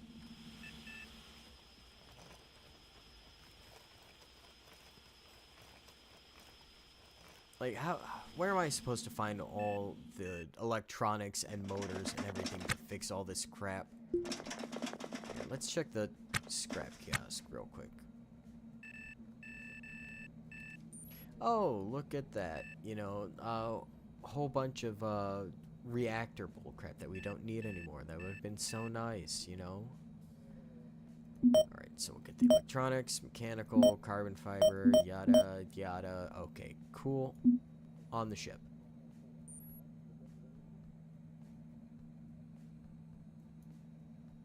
And the game froze. You see, this is the downside of going and building a 27 by 23 meter or 30 by 30 ship or whatever the ridiculousness is that I have done. The game is very, very, very upset when I do stuff like that, so.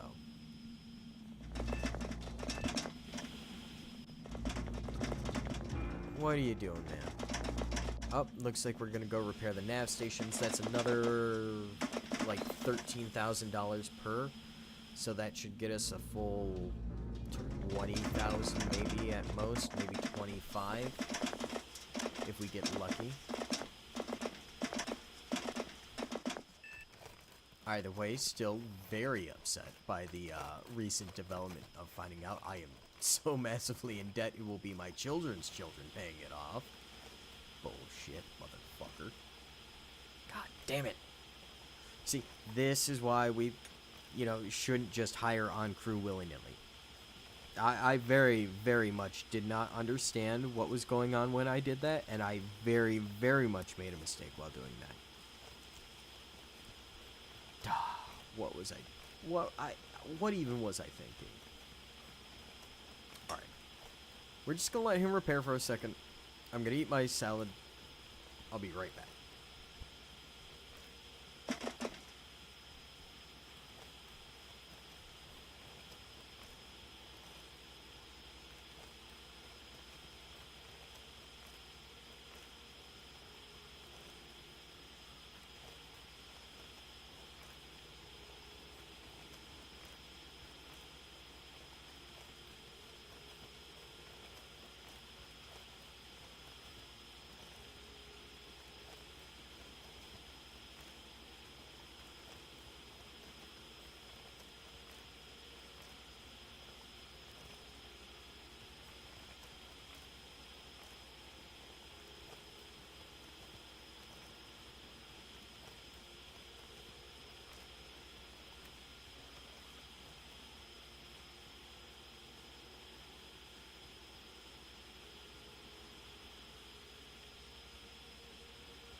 You see,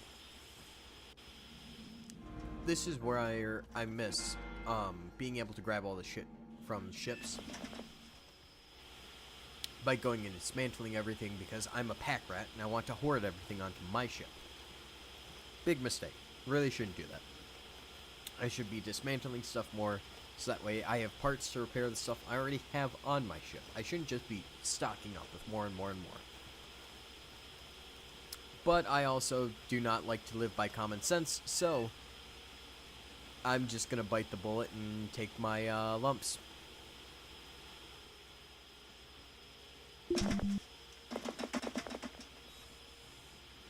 You know, there's no other way of doing it. You know, I have to take my lumps here.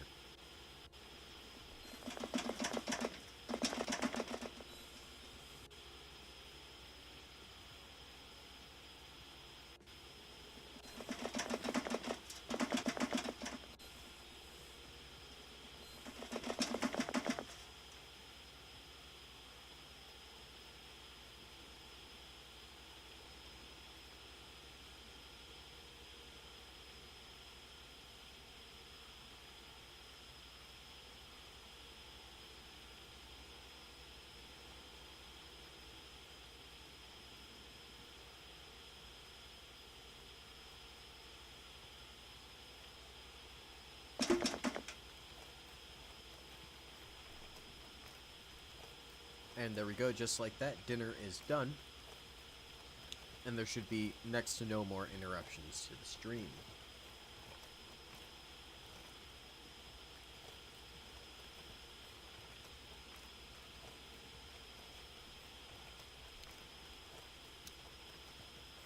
I don't think I have that much money on board this ship. I genuinely don't think I do.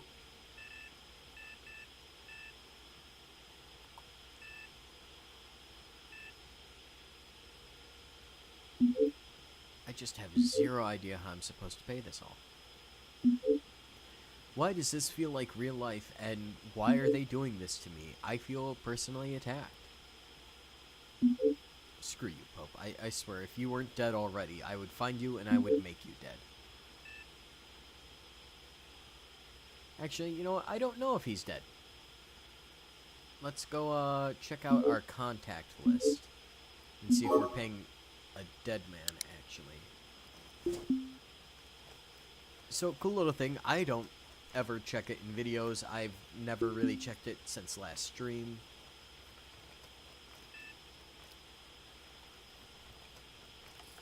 Oh yeah, no, he's dead. The I'm Doing It Wrong is the ship that crashed into us a while ago, and then I went, forcibly docked it, and then proceeded to space the man for going and deciding to crash into my ship.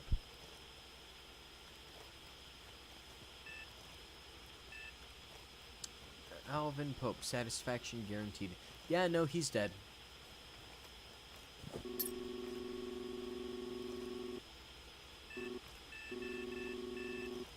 Oh yeah, no, there's no way he's alive. He is dead for sure. Because I'm fairly certain the Satisfaction Guaranteed is one of the ships that we went and scrapped. We dragged him out onto the ship, and I had Grossman go and gun him down. That's right, that's what it was. Because he was lazing about like a lazy, shitty oxygen thief, and I decided, well, that's not allowed on my ship, and, yep, no, punishment for that is death.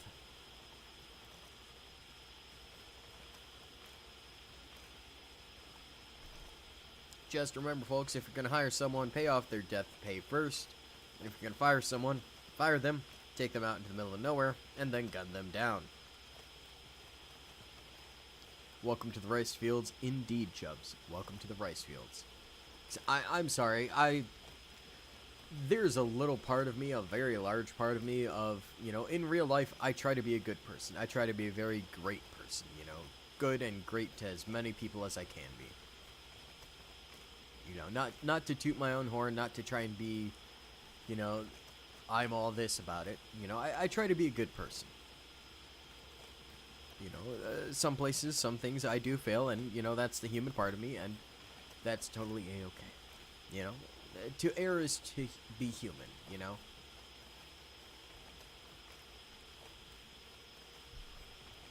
However, the moment I hop into this game or any other game where, you know, I have the opportunity to go and to gank my crew for disobeying orders, it becomes open season. It is the 1800s. Congratulations. I am Daddy Warbucks, and you are officially working for me. If you do not want to work for me, there is the space exit. Enjoy living without a suit. For all 30 seconds that you will.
Go. I got up to get myself some gum because, you know, after having a salad that is dressed with essentially nothing but pureed garlic, I mean, you kind of need a little bit of something minty to get the taste out of your mouth.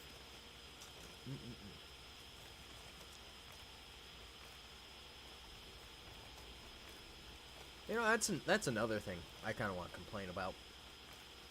And it's a weird nostalgia complaint, of all things. Gum doesn't taste like it used to. They changed something with the recipe with Wrigley's or whatever it is, you know, whatever gum I'm chewing. Or a lot of the modern gums, they don't last anymore. They don't taste the same. They don't chew the same. There's something different. And I don't know if I like it. I recently quit smoking, so, you know, I've had to... By choice, I've had to chew a lot of gum to try and keep myself from going absolutely crazy from the lack of nicotine. And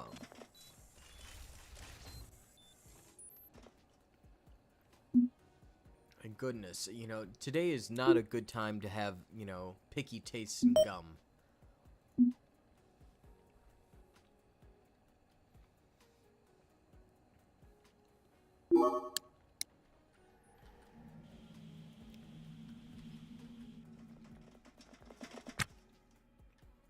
Let's see. Get them repairing these field coils, because we know we can sell those for a decent amount.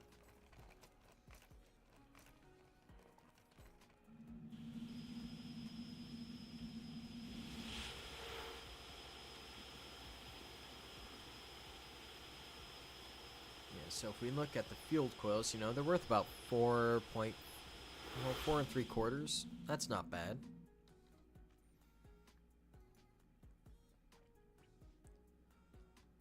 Oh, there is just so much to repair and so much to do. Start getting the RCSs up to scratch so that way we can sell those.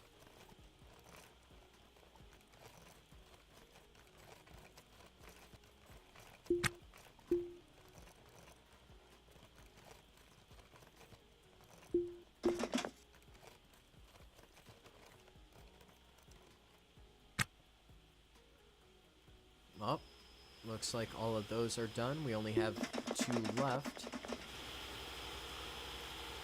Not bad, so we'll get them on those.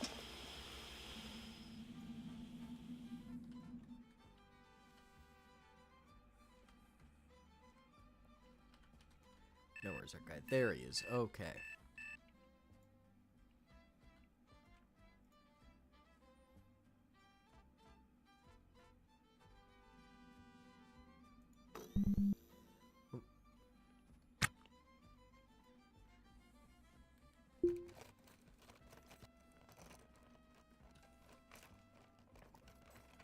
let's see. There we go. So that should start to get us somewhere.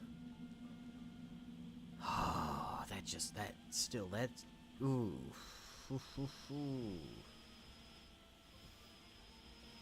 I just cannot physically describe how much that pisses me off now, knowing that I'm inevitably, millions in debt, essentially. Or I've paid out millions in debt. For nothing. For absolutely nothing. This is just literal wasted money. And goodness, that... Ooh.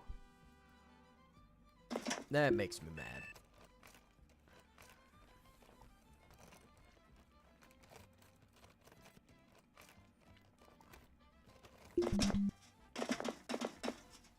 But that's okay. It's okay. We're gonna breathe.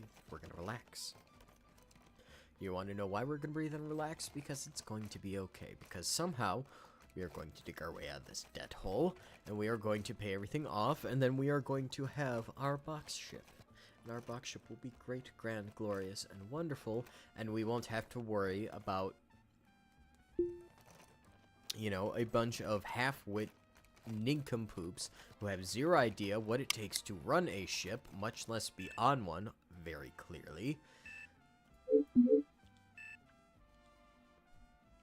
Otherwise, they'd be the ones going and doing this instead of me, and they'd be paying me the money.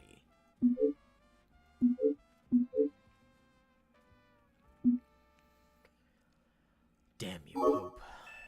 You insidious little son of a bitch.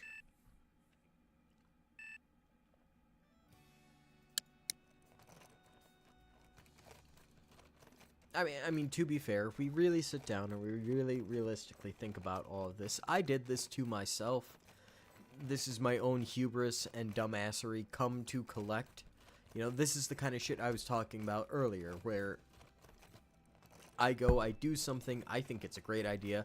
It is not a great idea. It turns out to be quite a horrible idea.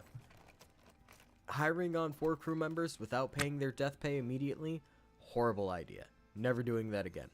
Not once, not ever.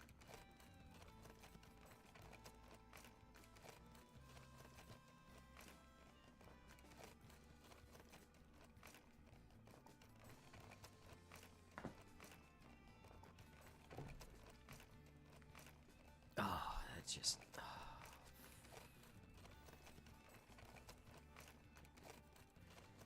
It makes me just groan internally just thinking exactly how much time I have wasted and how much effort I have wasted just paying off the ability to have crew on my ship. Realistically, they only cost me about, a few $100 per day.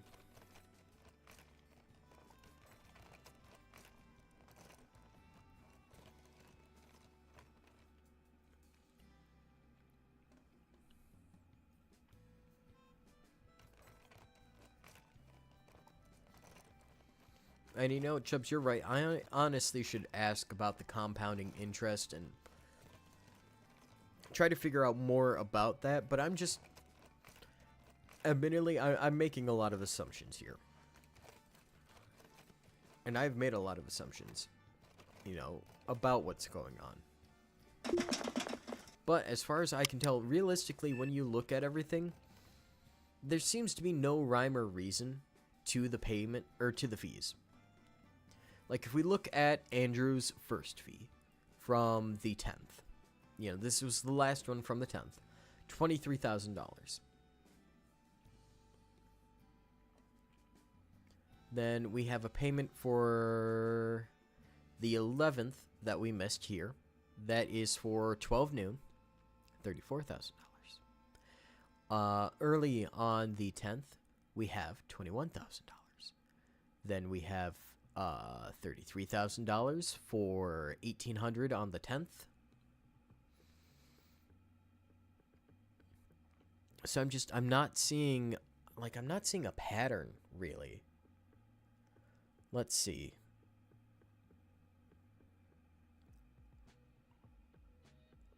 So, missed payment, 9/12, 9/11, 6 a.m., 1:43:40. And we go over. both about $50,000. Here's another 50, here's another 50. And then here's Alvin. For some reason, there's a massive payment of $101,000. So I'm trying to figure out where it works, where the scaling is. What's going on here? You know, I would love to pop the hood and take a look, but I don't know enough about programming to do so.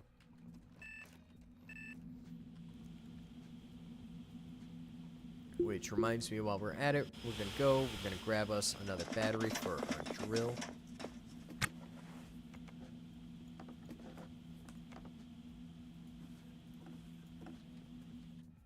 And then right back to repairing. And as far as I can remember, the total cost for this ship, Chubb, if we look at it, I want to say it's like $2.3 million. So in theory, I could just sell this crap hole off. I absolutely could. We would get plenty of money from it. We'd be able to pay plenty of our debts off. I don't know what happens with the mortgage, if that gets taken out, or if I would have to pay that off first.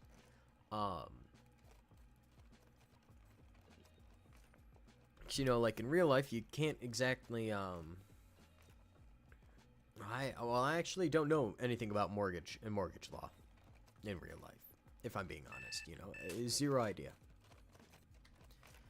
Did you pick up a screwdriver? No, you didn't. Really, that needs an angle grinder then. Fascinating. Cool.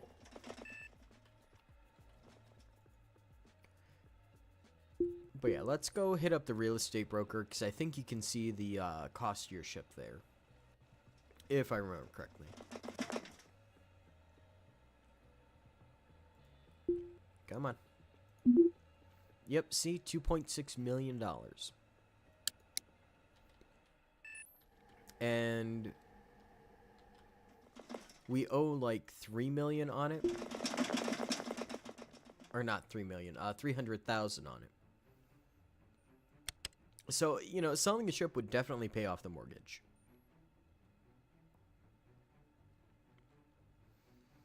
Now, the downside is ships cost a lot of money in this game.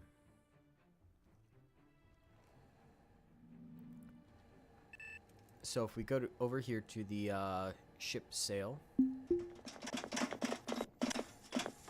just take a peek, see what's going on.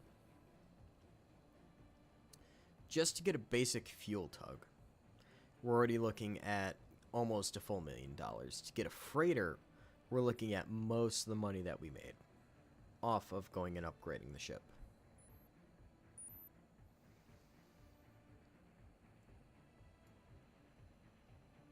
So let's see. That's a CO2 scrubber, heater, cooler. That should be an oxygen. That should be a carbon scrubber or carbon checker. There we go. There's your basic navigation room. Small washroom, I guess. Engineering rooms. Like, it just... I don't know. Then we take a look at this freighter. This one is a lot smaller than the one we have built out, you know? Like, trying to find something that's in a general comparison. Maybe this freighter would do.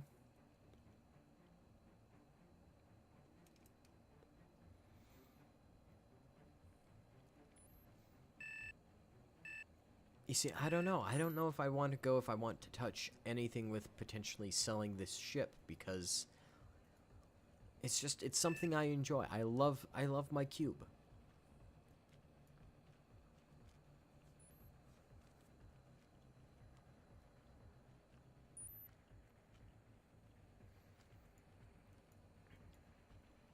Now this survey ship, I don't know. That, maybe that has some promise to it. I mean, if we look, and I mean, honestly, let's just, let's see what we can do.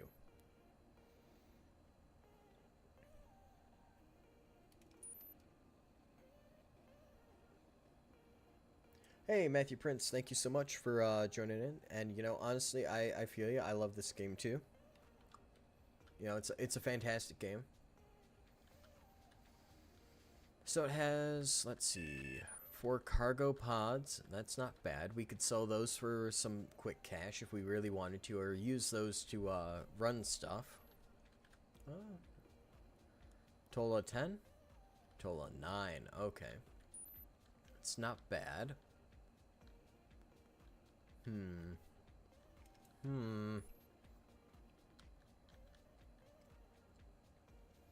It's got some basic beds. It's got a lot of good storage, which is nice.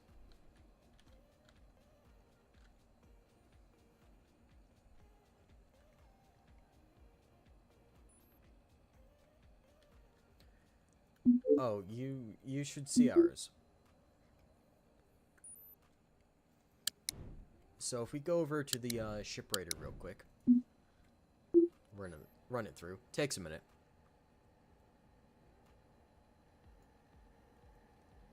Yeah, see, this is part of the bug that I was talking about. If you rename crates, they'll do this.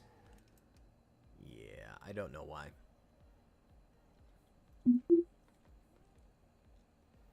So there we go. We got the A13E Ultra Large Howling Leaf, 22 by 23.3 meters.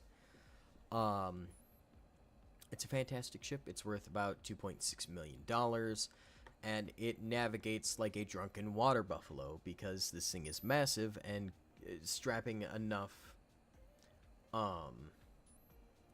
engines to it is just not viable right now. In game, I want to say there's like a limit to 100 engines, and for someone with a very similar sized ship, they were not able to move the maneuverability anywhere above E. E is about as high as it will go for something this large. So I have truly sacrificed the maneuverability of the ship for legitimate fun.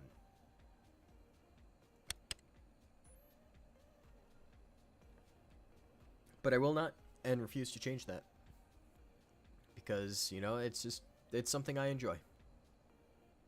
You know, you gotta have your goofy little ship, and you gotta do it in your own goofy way with this game, and I have, and I love it. I do. I never... I might see about going and doing like a standard ship playthrough for the next early access build, but for right now, for this build, you know, I'm enjoying what we got.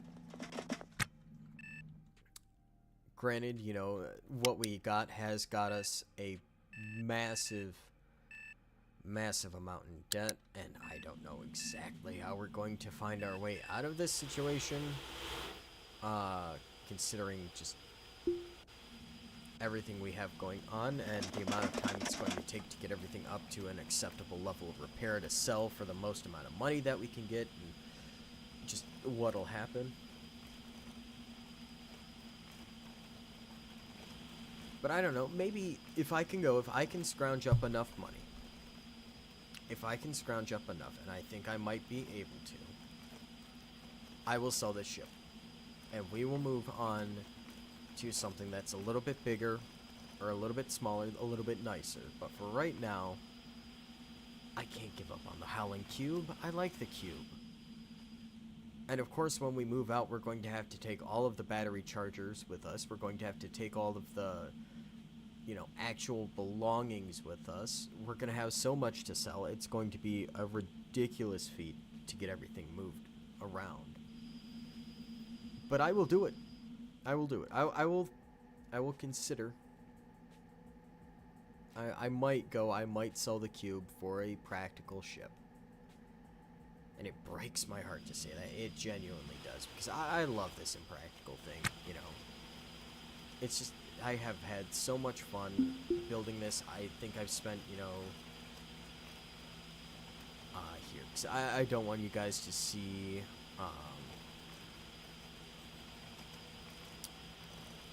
what the actual save files are on my computer, so that way you guys don't, get to see my government name.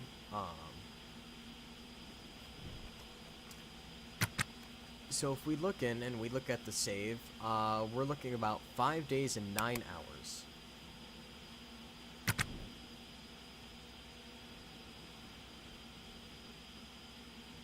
So I have spent almost 5.25 days, of my entire life on this. Oh my god. I'm gonna have to do some math real quick. Because now I actually have to think about how long I've spent building and fighting with this ship and harvesting crap with this ship. Oh my goodness, I've spent almost 129 hours on a giant cube. And I don't even know what's functional and what's...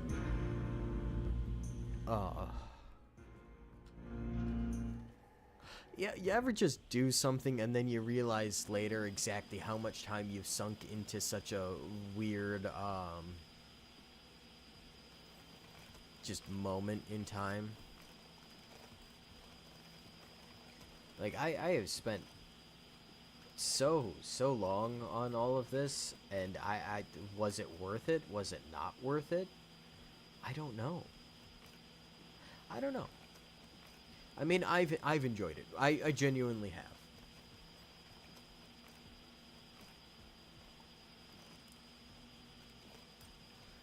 Alright, so in about... So I'm trying to make sure I still have time to do the stuff I want to do before bed today, while still going and putting out a little bit of content today. And yes, we will be back tomorrow, 4 p.m. Eastern Daylight Time, I want to say. Give or take right around that time, we will be back. Might be a little bit of a wind-up to stream once again, just letting some background music play in the background. Stuff like that. So we're going to pause right here. Let them kind of continue in the background, but,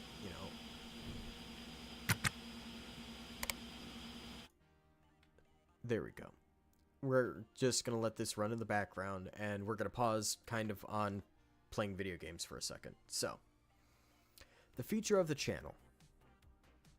We have a little bit of a weird thing going on with my work right now. My weekend is now Tuesday and Wednesday. So, what does that mean? That means we're going to start getting some early week streams, and I'm still going to try and do smaller end of the week streams. I'm beginning to think that Tuesday we are going to end up doing Ostranauts. We'll do a big stream on Tuesday. Do like a good 6 hours, 7 hours. It's going to be a work shift for me. I will put in the work. I will be here, right here with you. We're going to talk about everything. We're going to talk about nothing. We're going to talk about whatever's going on. It's going to tire me out. It's going to drive me crazy. I'm probably going to lose my voice like 4 hours in. But I'm going to keep going on Tuesdays just for you guys. We're going to put in a full 8-hour stream. Saturday, Sunday. Now, Saturday, Sunday, I know it's a classic weekend for everyone. Admittedly, a lot of my viewership is from overseas, so we're going to go and we're going to have, streams that are a little bit later in the day. I try to go based off of my analytics when planning the time for streams. So if I see a lot of people going and, watching videos around 5 o'clock in the evening, I'm going to try and base it around when you guys are able to watch, Because I want to make sure if you enjoy this content, if you enjoy viewing this content, if you enjoy being part of this content, I want to make sure that you can be here. And I want to make sure that, we can hang out and we can have a good time together.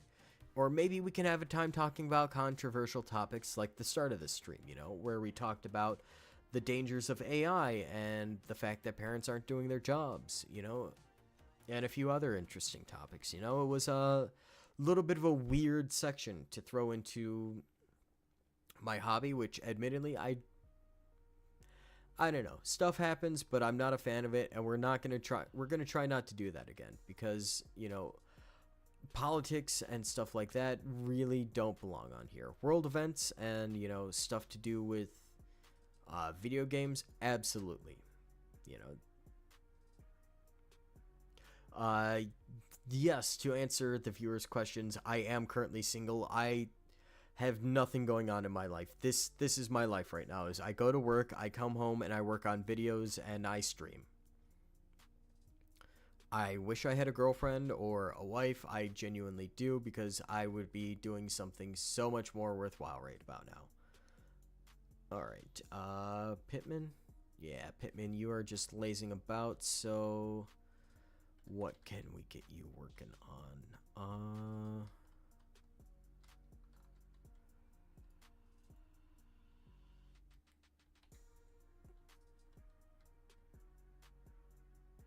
Oh, apparently we have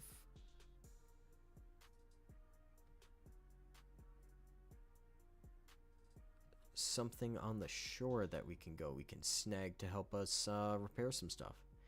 Interesting.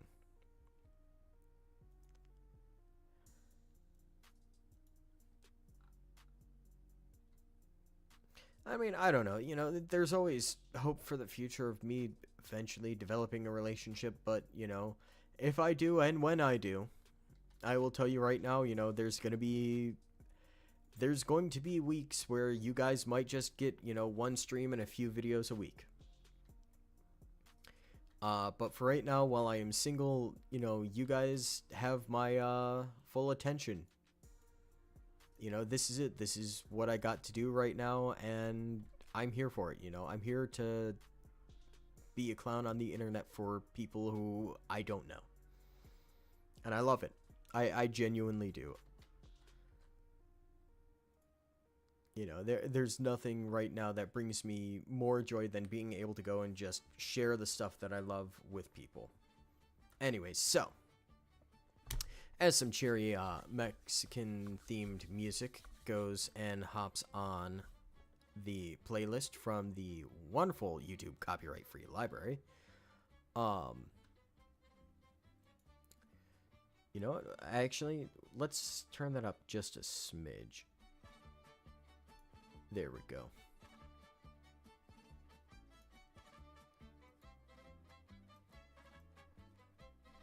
And there we are. So to just reiterate one more time, just to make sure that I am very clear, my free days are now Tuesday and Wednesday. So that means our stream times are going to change, and that's okay. You know, life happens, life changes. I did not sell that when I meant to. Okay, come on. Give me the money. Give me the money, or I will fight you. Give.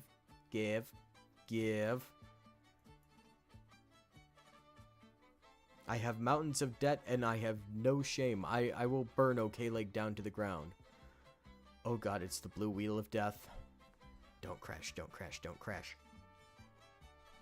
Because, you know, 129 hours into a save, things are definitely starting to seem a little bit on the fragile side as far as the game goes.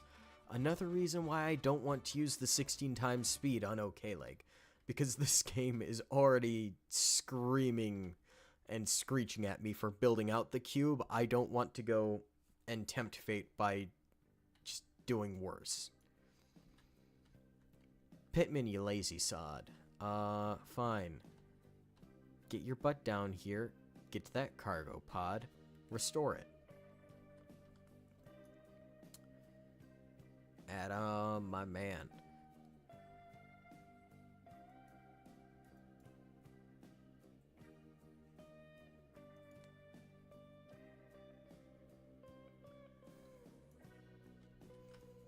What's going to be really funny is... There we go. So first off, just so people know, this is what normally you're supposed to be seeing, you know, on a game. I, for the life of me, cannot stand Fog of War sometimes, so I will never play intentionally with Fog of War for this game. I probably should. I'm probably going to end up spoiling stuff for myself, but that's fine. Anyways. The future of the channel, what's going on? We're going to do one big stream on Tuesdays. And, you know, I can't wait to have people come in. I can't wait to hang out, you know, do something fun, do something silly. It's all going to be Ostranauts based on Tuesday.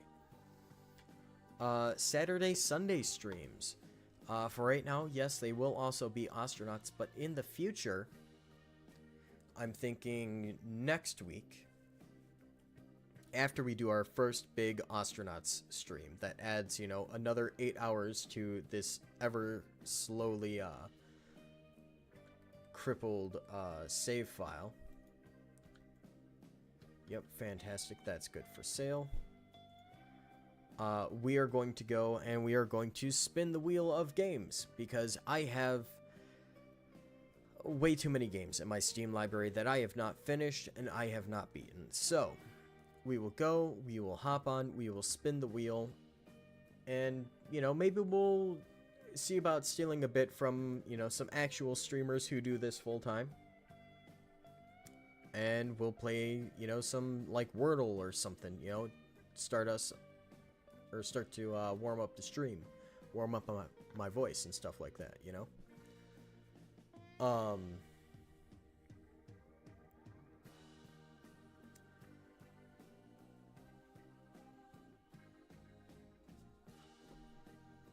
But we're gonna try to, you know, dedicate at least 1 or 2 streams to going and, you know, just playing video games and doing stupid shit, and, you know, we'll start to create new series for new viewers and, you know, old viewers all the same, because, you know, that's the whole point of this, is I like to create content, I like to play video games, I want to share this with the world. You're welcome. And I hope you're enjoying it as much as I am.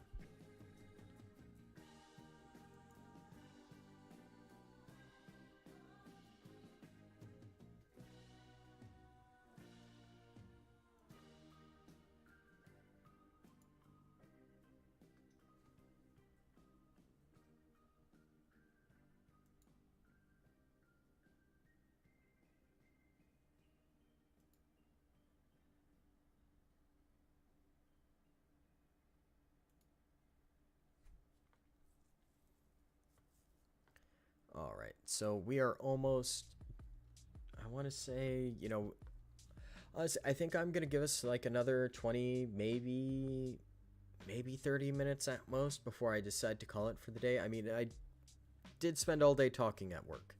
You know, it's the one downside of being a security guard, is unfortunately you have to wave people through metal detectors and you have to talk to them a lot.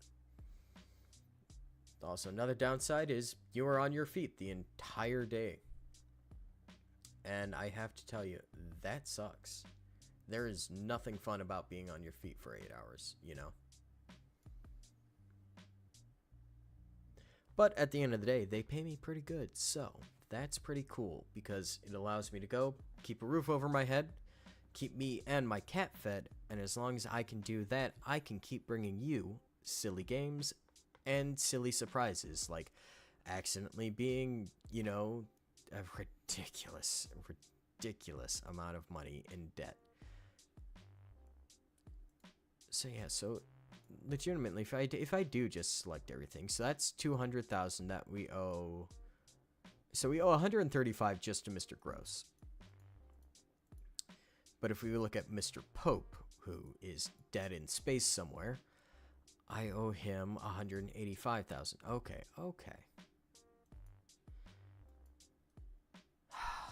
Son of a... Just... I hate this. I hate this. I do. Alvin, I swear, if you were not dead already, I would find a way to kill you a second time, you stupid son of a bitch. Well, we're still gonna keep paying. And we're just gonna pay it all off. So we can look at...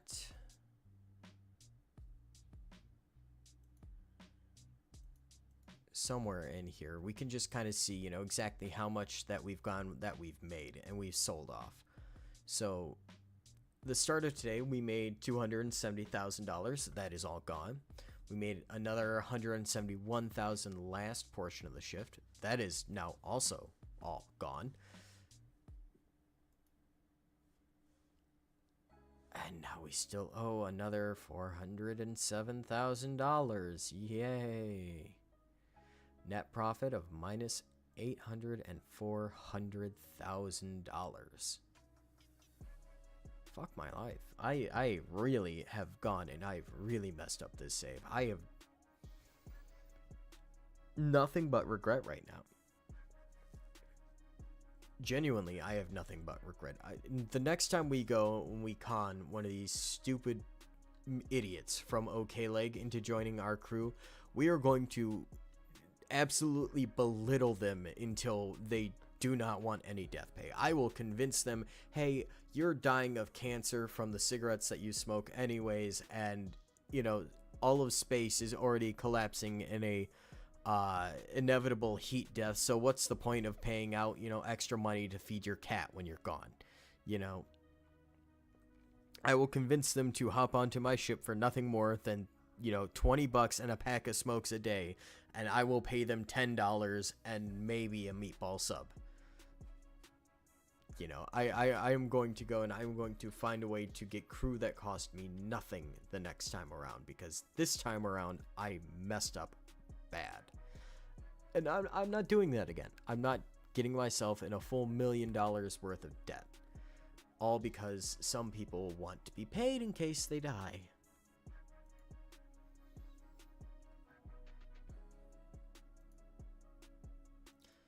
And it's funny that the one guy is charging me money from beyond the grave. Like, you greedy shithead, you're already dead. Go away and stop taking my money, damn it.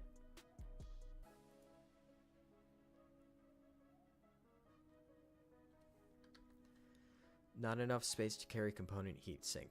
Well,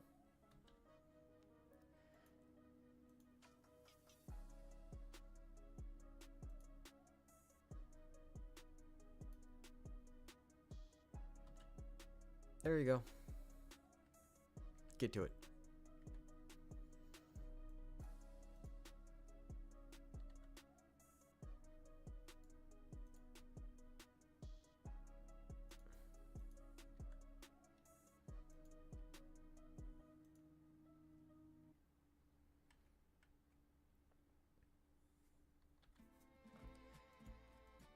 Now, Visor, I do have a PDA installed.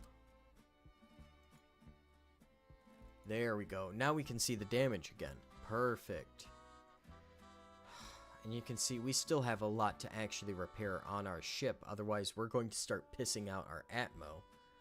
Whereas OK Leg, for the first time in its life, is actually in half-decent condition. I mean, if you look, they're actually, you know, repairing stuff when they hit maintain. You know, it's no longer them just going and doing crap. Who's Jeremiah? Why is he... You know, I'm not going to ask questions about why that's happening. I'm just not gonna ask.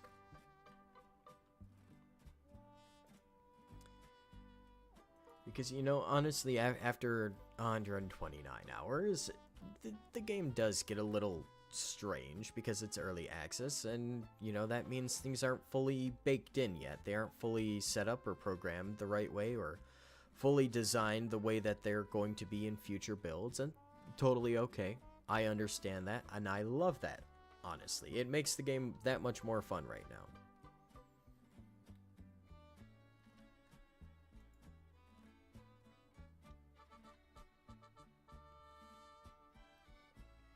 Because, I don't know, there's something fun about playing a weird, slightly glitchy, slightly buggy mess of a space game where I can go and I can be, you know, a space pirate captain, or at least try to be, and run around ripping as much crap out of ships that, you know, is worth money as possible, just that way I can make, you know, half a decent buck. It's something very enjoyable. You know, I genuinely love this game. It's fantastic, and there's very, very little that I would actually change about this game.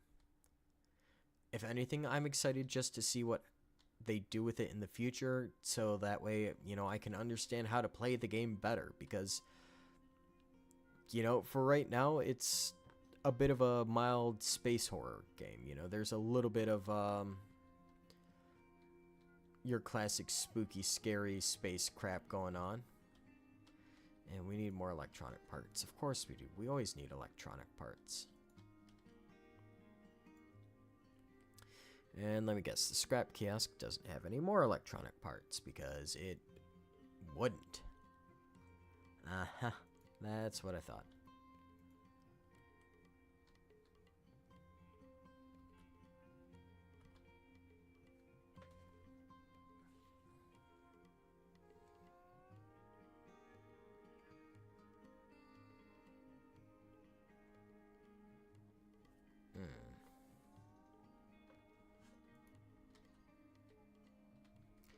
Alright, well, since that is failing, let's head back in here and let's just, let's see what's in these again, because I could have sworn I had left, you know, some sort of something in here, so there might be some, like, electronic parts or something.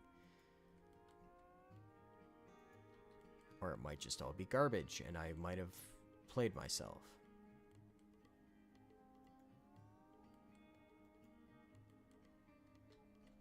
And I played myself.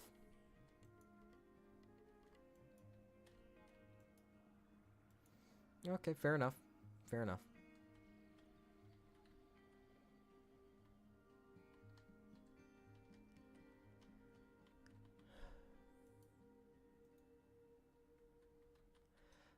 I guarantee that this ship falls apart. I don't know how many days we have. But there is no way that this ship is going to last forever. And you might as well change the ship's name to the Howling Hubris because, you know, it is a vessel for nothing but. Oh, you son of a... I hate you. I hate you, Adam. I swear to God, Adam, if you were not my captain, I would space your ass right now just for what you did there. Go get your helmet. Go and get it. We don't have time.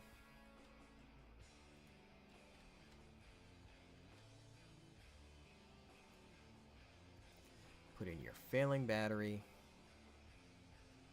Go and close the door. Then we can hit this signal box up here. That'll turn on all the turbo pumps in the bay. Or at least it should.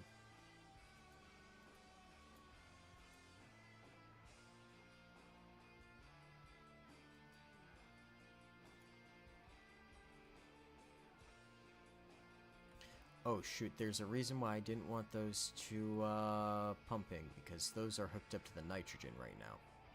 And we don't need any of that. So if we hit G, we can see our gas overlay for a second.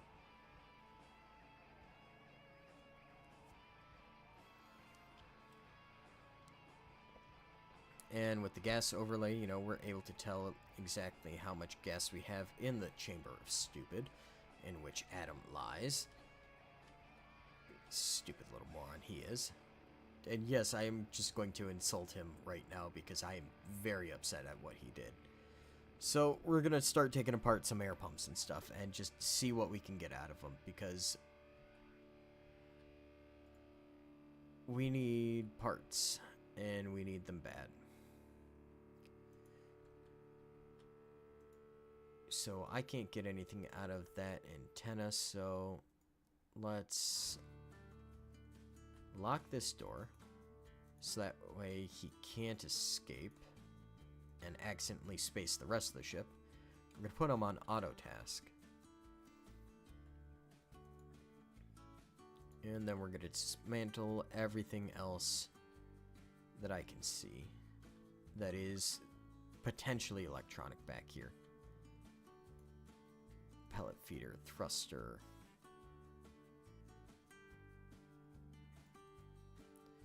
And let's make sure that we aren't dismantling the floor, because that would be bad.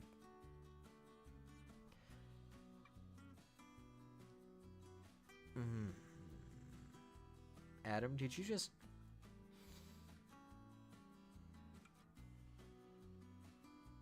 Yeah, he did. This You see, this is why I hate Adam, and this is why he has earned my derision. No, no, no, no, stop. You do not touch the floor again, mister.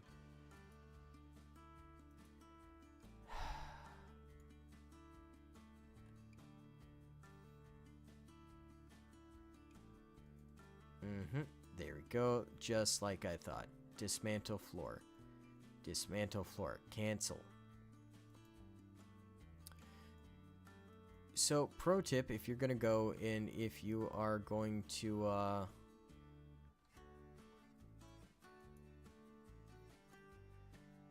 give out dismantle orders, make sure that you don't include the walls, floors, or a conduit in your dismantle orders, or in your scrap orders, because they do not care.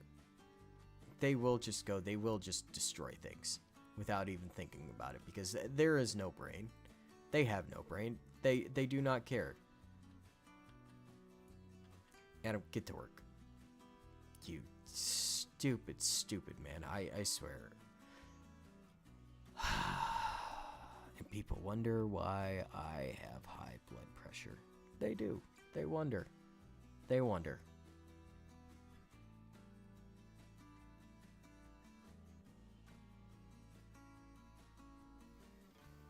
And you know, as much as I would hate to have an orange light installed in the bay because it's going to throw off my aesthetics, I mean, unless, no, red, absolutely not. Oh, hell no. Actually, you know what? I might be able to get some electronic parts out of this light.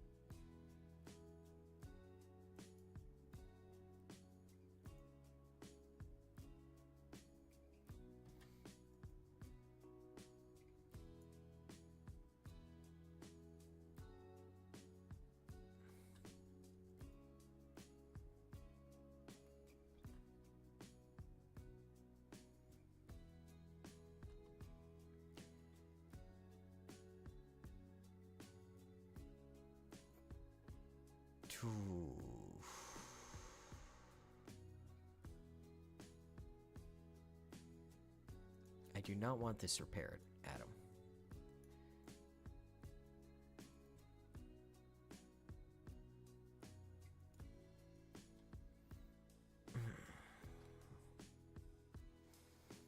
So you waste.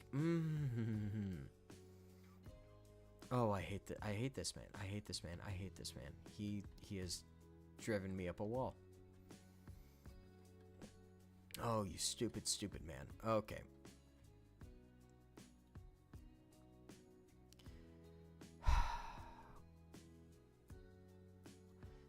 The amount of intakes I have is a lot. Here, give me a second to idiot-proof my ship for a moment. Adam, you're no longer allowed to restore parts. So if we come down here, I have 1, 2, 3, 4, 5, 6, 7, 8, 9, 10, 11, 12, 13, 14, 15, 16, 17, 18, 19, 20, 21, something like 22 different intakes. And that's just counting, and that's just counting the installed ones. I know I have so many more. Like there's a few over here that aren't installed. Got some more pumps over here that aren't installed, stuff like that. I didn't want you to fix that antenna. No, cancel. You know what? Fine, repair the antenna. I guess we're just gonna waste the electronics on repairing something that I was... You know what? Dismantle it now. Dismantle it. You fixed it, now you rip it apart. You don't get the antenna. Screw you, Adam. You stupid son of a bitch. Oh, I hate you so much, Adam. Words cannot express the amount of rage I feel on the inside right now towards you for wasting those electronic parts. Okay, and this is gonna space the entire ship, so just open the door. Screw it. Everyone will suffer breathing for a little bit, and then they'll be fine.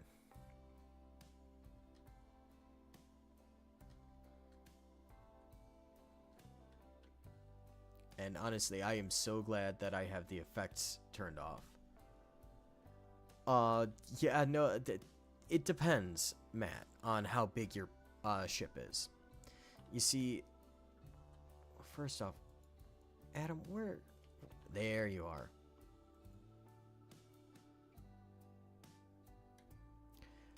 It depends upon what you're doing. You see, this is classified, if I remember correctly from what we looked at, as like an ultra large. You know, this is legitimately one of the largest ships and ship classes in the game. You know, the only things that are this large are weird industrial haulers, you know, something like that. This is not a normal ship build. If we look at, you know, the actual ship sail dock, and we compare the largest ship on there, aka the most expensive ship, at least as far as I care, I want to say on the ship kiosk for a workable ship, it costs $2.8 million, and it could probably fit in, if we draw a box, probably something like that. Probably closer to something like that, if I'm being honest. So my ship legitimately, it is in a class of its own, you know. It is not meant to be this big. It is something that I designed to be ridiculous because I love ridiculous things. You know, there's nothing more fun than to me than just going and making a logical step chain, I call it, you know, where you start off with something small. It's a small, silly, you know, if you give a mouse a cookie, it's going to want some milk. And if you give it some milk, it's going to want this and that and this and that. You know, it's the classic, you know, fallacy of if you start to do one thing, you're going to have to do a lot of things. And we're just going to keep on going. We're just going to keep on selling crap off. And pretty soon the O2 alarms should shut up. Fantastic. And before Adam dies, honestly, I am so glad that we turned off the in-game volume before I did that, because there is nothing more annoying than the sound of the what they're called, sensors in game. I like the sound design in the game. There is some fantastic sound design in this game. However, the O2, N2, CO2, and contaminant sensor, even though I haven't heard that one, I'm going to throw it in because I know it's the same sound probably. They go off way too much, at least for my taste. But then again, I also have a this, and it gives me low pressure alerts nigh on constantly because I'm almost constantly slightly low on nitrogen somewhere in the ship where I have sensors, and it's just unavoidable, you know?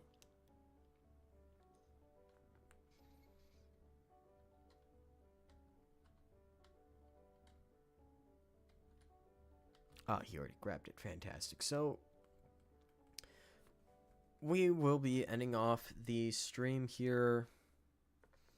You know, we'll make it a nice 3-hour stream for YouTube. I'll just have to trim a little at the beginning. So,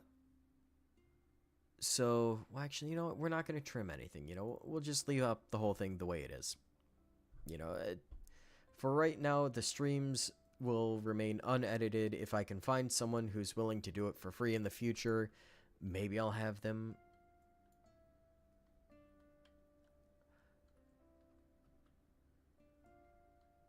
Let's see, 33 by 37 tiles. Now, each tile, give or take, is about 0.3 meters. So, you know, we can do a little bit of math. And there isn't a calculator. You know, I'm going to put in a request for a in-game calculator.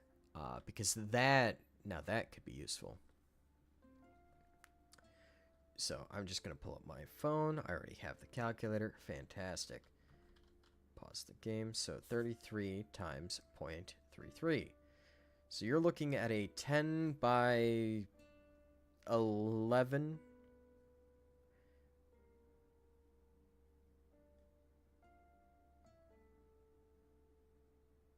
Right? Yeah, you're looking at a 10.89 by a 12 by 12.121. Honestly, that's a respectable ship size. It's what, probably a little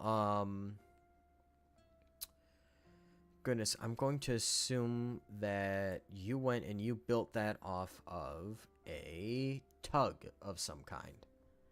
That or the coffin, or you know, got lucky and got one of the little crapped out salvage tugs right at the start. Fantastic ship, but, you know, not exactly, you know, worth keeping unless you fix it up right. I mean, this thing started out as the literal most basic, you know, box sled in the game. You know, this was not a ship. This was originally a navigation console strapped to some rocket boosters, and then that was it. And for some ungodly reason, I owe $300,000 on it.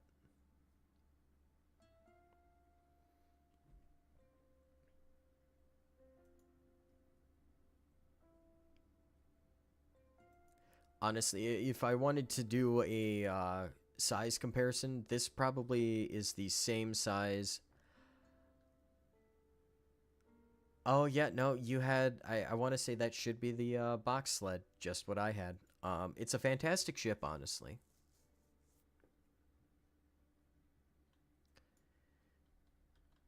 But for something like that, you definitely need to get lucky with getting, like, an EVA suit at the beginning in your personal story. Otherwise, you're just screwed. There's no way you're making it off of OK. Like, there's no way you're making it anywhere. What is it missing?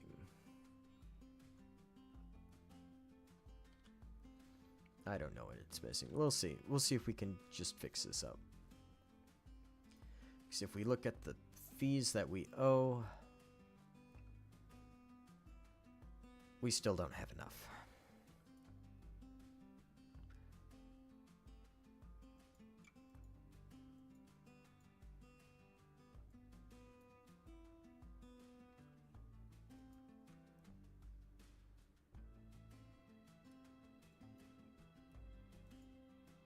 Okay. That gets us somewhere. Let's see. So we got $50,000, so let's go for the last two from Mr. Pope. And just too much.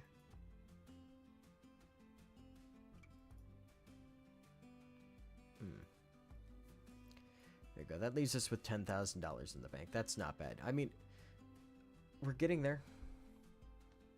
We are getting somewhere.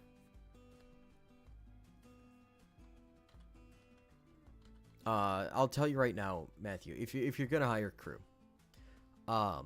first off, don't do it. Second off, just don't. Just don't do it. Don't, whatever you do, just don't do it. Bad idea. Horrible idea. However, eventually you will need to hire a crew. So, when you hire a crew, what are you going to need to do? Well, it's pretty simple. You're going to need to save up enough money so that way you can pay off their death benefits first. Because if you do not pay off those stupid death benefits, or you do not convince them to give the fuck up on ever getting that death benefit in the first place, they will charge you late fees on that death benefit not being paid, and they will charge you out the ass for it. That is how I have gotten in this state. Okay, so I need more electronic small parts, which means we can just come up here to the battery range, and we're going to go to orders, and we're going to go dismantle. do something like that.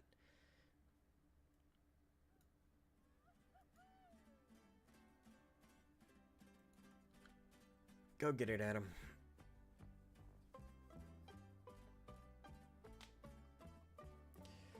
Start to turn it into parts so that way we can fix stuff on the rest of the ship.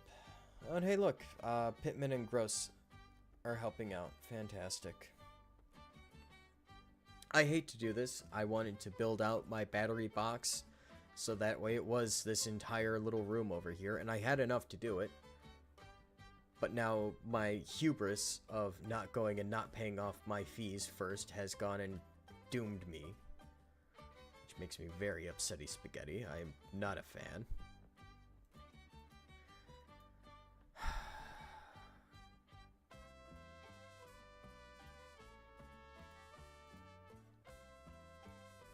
There we go. More intakes and more thrusters that we're sacrificing just that way we can fix other things. Ooh, another cargo pod.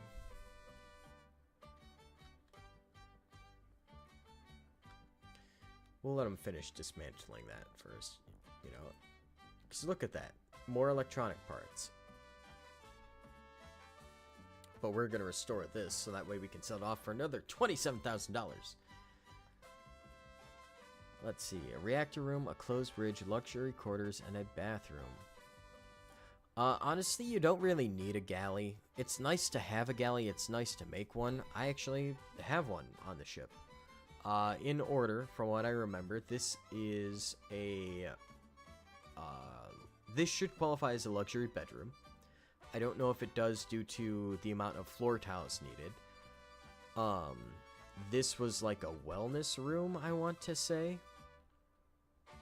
Or it might be at some point. This is some sort of medical room.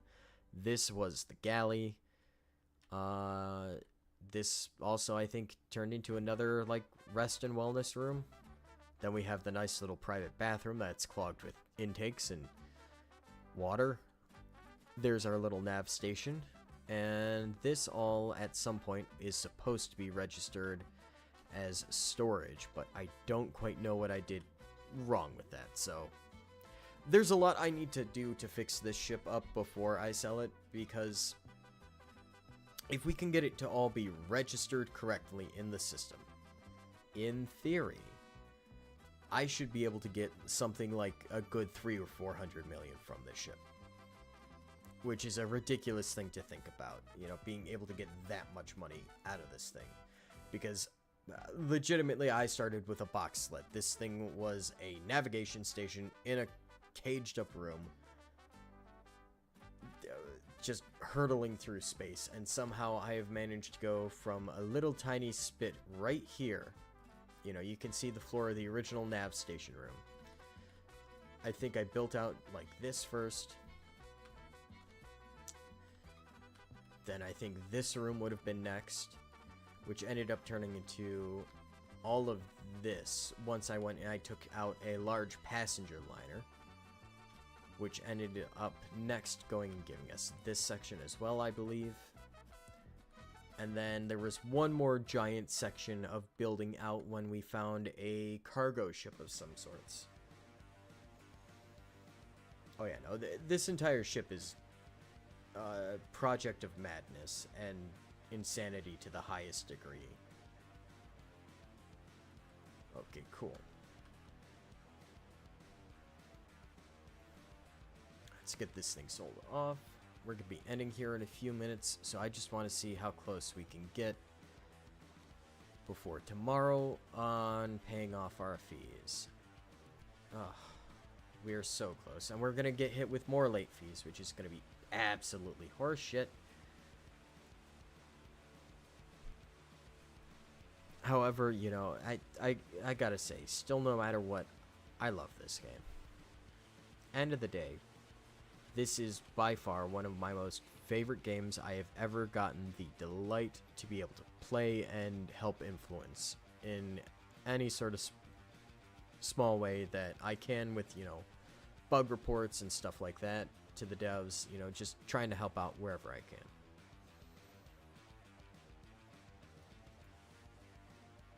Let's see. Oh, hey, look, we have a few, manuals that we can sell, a few crypto bins. Actually, we'll see about selling those to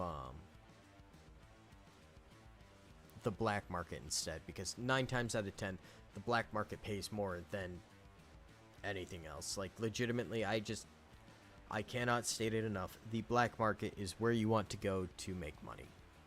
It's weird to think about. You think that having a proper salvage license would get you good money? No, I was getting half pay for some of the items that were in my possession, which is ridiculous.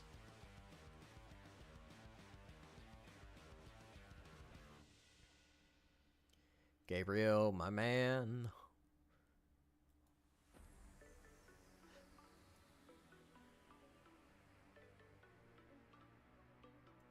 Yes, see, look, that internal affairs document, they were offering me $5,000 for it at the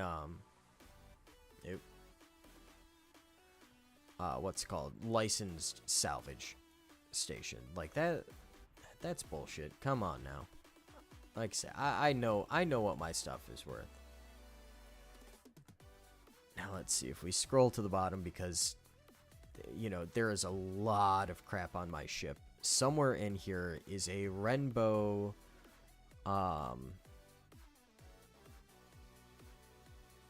data storage, who's a what's it somewhere. Oh, hey, look, there's another PDA somewhere on the ship that we can crack into, that we'll have to at some point. More data files in there. Fantastic. Those always sell for really good money for minimal effort, honestly. If you find a PDA, just get it. Yeah, I'm just gonna sell that red light off. I don't want it anyways. I need the money.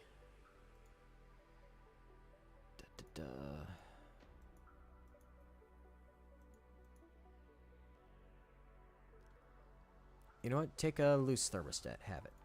All yours, buddy. Merry Christmas.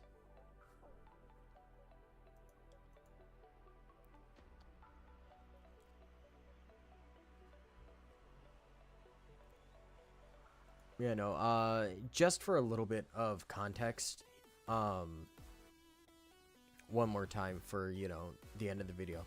I have spent vaguely, give or take, 120 to 130 hours on this save. I want to say it's somewhere around 129 if we're being specific, but, you know, that's just being reductive and pedantic.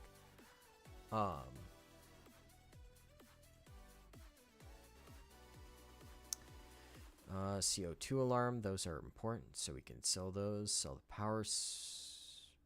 Yeah, we'll sell it. We're just gonna sell everything.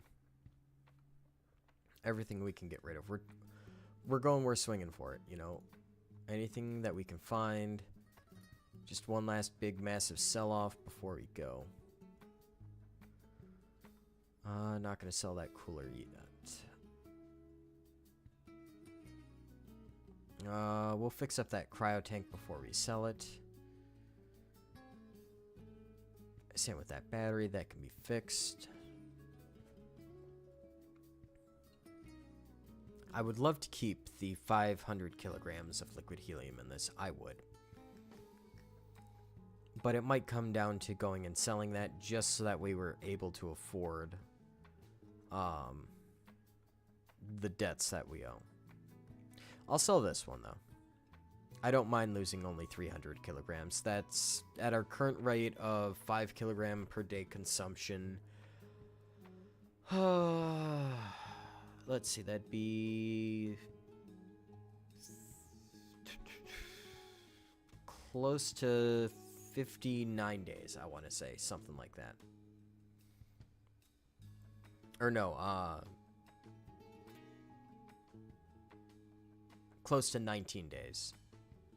Right? Yeah, 19 days worth of sell. Or, what's it called? RCS for the, oh god, I don't know why I'm drawing such a blank on this. For the reactor. There we go. You see, it just takes my brain a second sometimes, you know. Admittedly, it has been a very long day. I've been up since 6 a.m. It is now 7 p.m. and I worked in the middle, so I've had a lot to do and a lot to talk about today.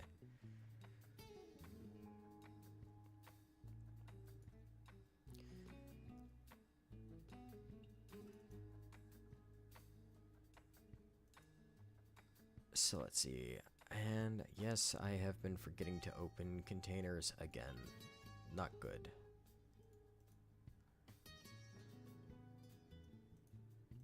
Because in one of these containers, like I said, there is a data card, and that data card has more files worth a decent amount of money. And with us being, oh hey look, another PDA that we missed, in such deep debt due to the fact that people apparently charge compound interest of all things, that or it is a now I'm going to say a bunch of words, and I guarantee they aren't going to be the right words, but they're what I believe it is and how I say it. It's essentially a percent function set to a randomizer, saying, oh, hey, you didn't pay me X, so I'm going to charge you Y percentage of that as interest. And I have a feeling I got smacked by the nasty end of that stick a few times in the RNG department, so RNGesus has failed me in this game. The bastard. Oh yeah, even more fun one, I have like 4 different super handy trucks all around the ship, you know, it's fantastic. Let's see. Yeah, no, honestly, if you get lucky, which is very easy in this game, you can get very lucky in this game early on. You're able to make a lot of money real fast. I just decided to take the long way around and, you know, build out something I wanted to first. Because my idea was I want to build a big fuck off ship. There's that data card, haha, and it's worth nothing. Son of a...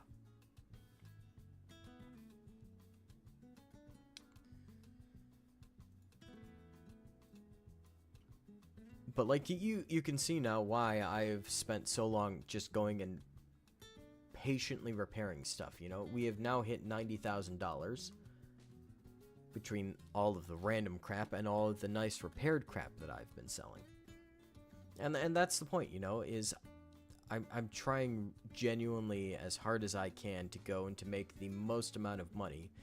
And that's just the entire thought process behind the ship and everything to do with the ship, you know?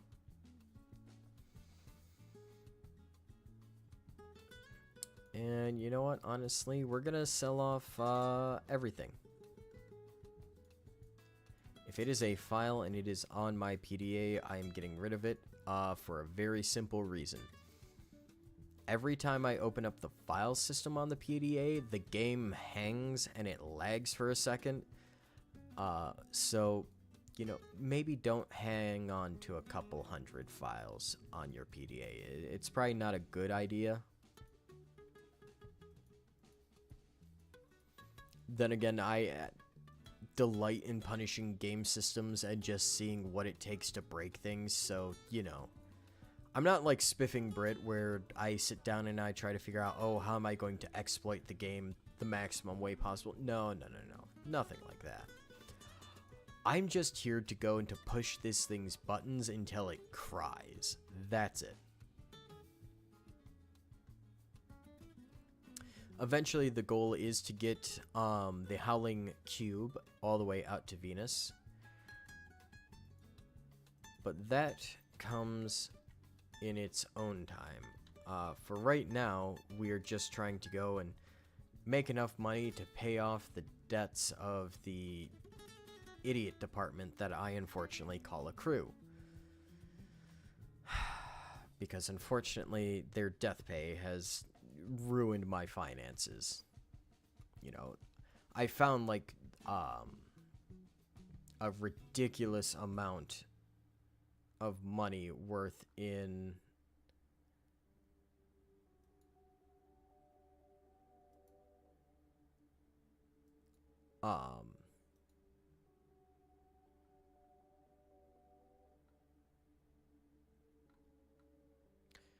the cargo pods. And with those, I would have been able to go. I would have been able to completely pay off the debt for this ship, and we would have been debt free. We would have been out of debt. It was going to be fantastic. Instead, we have had to go and we have had to scrape together dollar after dollar. So I guess we're going to hang around just for a little longer so I can answer some of your questions, Matthew. We will be back tomorrow around 4 p.m. Eastern Daylight Time. And we will go to about 7:30 again Eastern Daylight Time. So, you know, a nice 3.5 hour stream, give or take. Or at least I'm going to have the stream up for 3.5 hours. I don't know how long I'm going to actually be, you know, talking into the microphone and doing stuff. So, to explain, when you hire someone on as crew, here, you know, we'll go on the space station and we'll go talk to Mary, because we know who Mary is, and we'll hit subject hire as crew. Or not, I guess she moved to another section. That's fine. Do we know them? How about Jovi? No, we don't want our enemy. You know what? Fine, Staten, you're it. Let's go.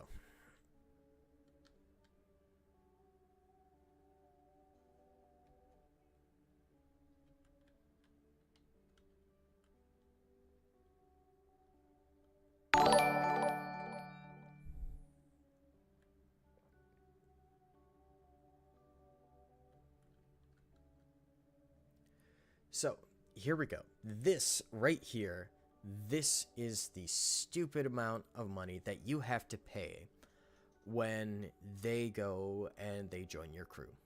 First off, thank you for subscribing. I appreciate it. Hope to see you tomorrow. The death pay is the amount of money that you have to pay out in case they die. If they die, you know, that's the money that goes to their wife, their child, their cat, dog, fish, whatever. You know, it goes back to whoever their family might be. And that money you absolutely have to pay off, or you have to go and just royally ruin it. So if I click this 68 times or whatever, I can get them down to only $685. And I can pay off their entire death pay for $700. But if I were to hire them on, like I did days ago, if we go way back, up, game, don't do this to me, come on. So we're gonna ignore all the late payment fees on screen, and here we go. We have Andrew Gross, Alvin Pope, Abby Pittman, and I swear there was someone else. I don't remember. So, you can see where I paid the death pay at some point, and you can see where there are the late fees for missed payments. The late fees just grow and grow and grow and grow and grow and grow and grow, and you can just see the net profit going up and up and up in the red. And you can see where I started to knock it down just a little bit, and where it grew again, and so on and so forth, until we finally got to today, where I still owe $100,000 to these stupid NPCs, because I missed paying on their death pay. And because I missed paying on their death pay, I have had to pay out $1 million. The amount of aggravation I feel over the amount of money that I have had to cash out is intense. Because I've had to cash out way too much money for a bunch of useless layabouts who have gone and sucked up my oxygen, and out of the 4 I hired, only 2 are remaining alive because I killed the rest, or had my crew kill the rest.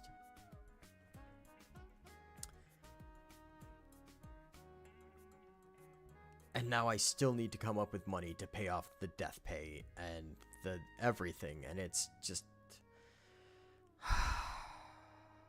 It's dumb.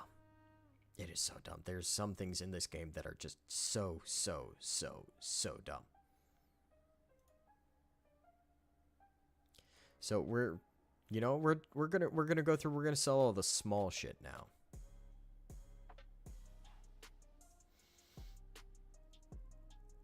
It's not a small amount of tears shed over this. It is full on just bawling my eyes out on the inside. You will never understand exactly how upset this has all made me and how much I have raged on the inside. There are strings of words that I could use that would get me completely, you know, essentially removed from any opportunity of monetizing this channel in the future, due to the foul language used. Is how intense the hatred of the stupid crew is, and the stupid mechanics. No shame to the devs for the mechanic. I kind of like the mechanic because it makes sense in a stupid way. It's like a credit card. I'm going and I'm essentially, you know, I owe on a credit card, you know, $300. I don't pay. They charge me interest on that. Okay, well now it's $330. Let's say. Okay, so now they charge me interest on the $330. However, I feel like it might also be off of a like random chance percent chart of how much they will charge. So that's why, you know, randomly in each idiot's thing, there's something like a charge for $100,000 at some point, or there's something actually behind that. I have zero idea. I don't know. I haven't looked under the hood. I don't know how to look under the hood, and I don't care to look under the hood, because sometimes you don't look a gift horse in the mouth, you know? But maybe, just maybe, we might actually be able to squeeze and weasel our way out of this. Do I want any of that? No, I don't. We'll sell the whole thing. Fuck it. You know what? We're gonna do this before end of stream. We're gonna make up the $90,000 that I'm missing. Anything that is not necessary, anything that I can sell, we're gonna do it. I'm gonna save the EVA suits for last, though. I'm not selling my collection of EVA suits until I've organized and repaired it all. Don't ask why I'm so obsessive over these things. Just accept it. This is the way. This is the way. Air pumps, 11 air pumps, $11,000. Fantastic. Oh, hey, look, the PDAs, we can finally sell those off. I don't need anything. Selling the whole crate. Screw it. Get out of here. I already have like 30 other crates. I don't need another. Toolbox. I don't want it. Go.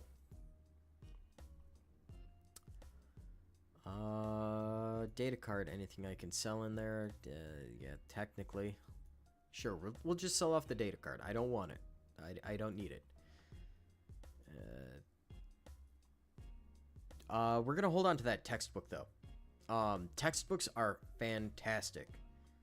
You definitely want to hold on to those.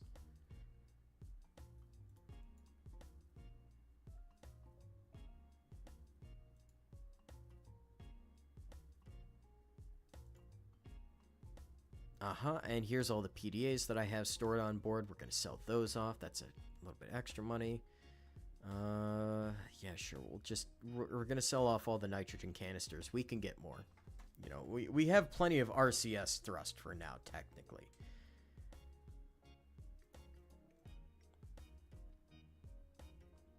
I really genuinely want to get as close as possible to paying off all of the debts that I owe, so that way I just don't have to freaking worry about it.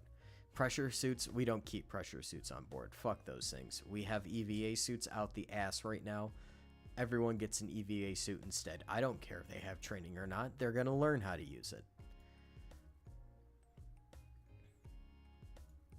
Now, I'm just praying that with everything I'm selling, I'm not screwing myself over and selling nitrogen canisters I actually need to install places, because I think I might have dismantled some of my,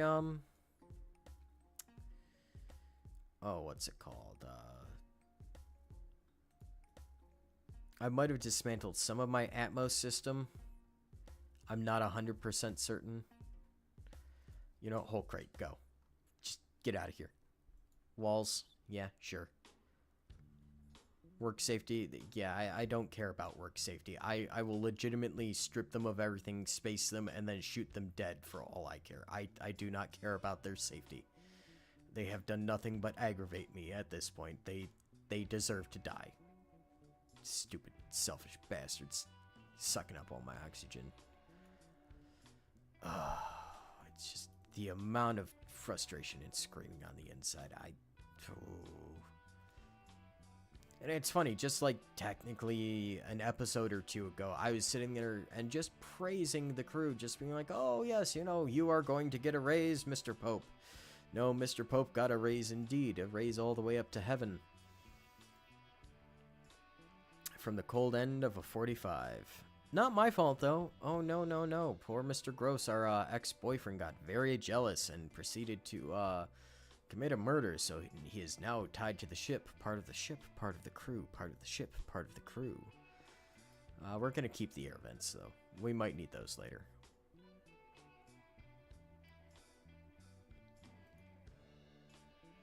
I can tell I'm slowly starting to lose my tenuous grasp on reality and everything as this goes on. Sure, we'll sell the kitchen sink. We don't need 3 kitchen sinks. Yeah, bulkhead bin for 9. You know what? It might actually be worth it to rip all the bulkhead bins out of ships.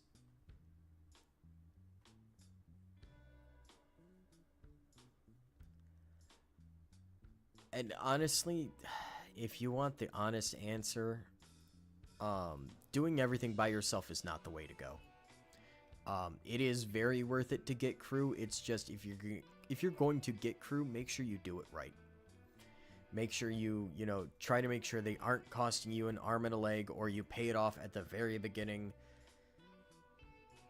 Because it helps so much to have people who know what they're doing and who have the right skills and who can just rip stuff apart with you or haul stuff for you. Because a lot of the time, I will admit, the crew I have on board are used pretty much as hauling bots. That is it. Looks like we have one more cargo pod on board that we can fix up and sell off. So I think that does it. I think that does it. If we do this, we're going to hold on to the katana because it's a katana. I'm not selling that.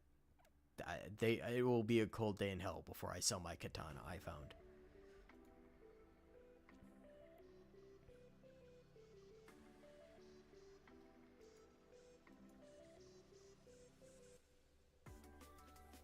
Now we'll hold on to that oxygen. We're going to start with how much money we're starting to get and with how close to the end of the list we're getting. We're going to start seeing about trying to keep some things. Because we're just starting to get to a section where, maybe we don't want to sell everything,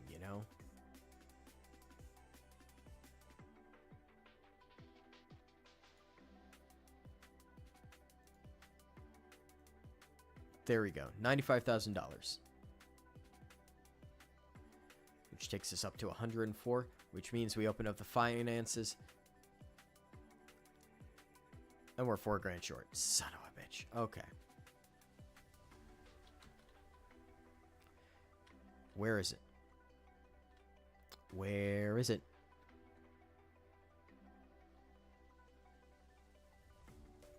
Cargo pod. Got it.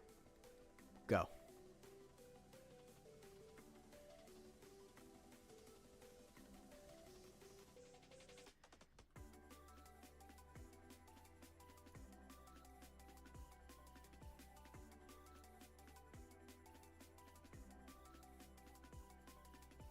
Because if I don't get this repaired before the next shift tech's over, that's going to hit us with another damn late fee.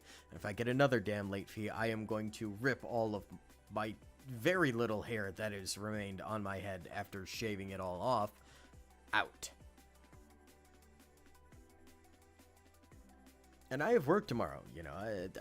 I don't want to go into work looking like I got in a fight with a raccoon in the garbage bins at home.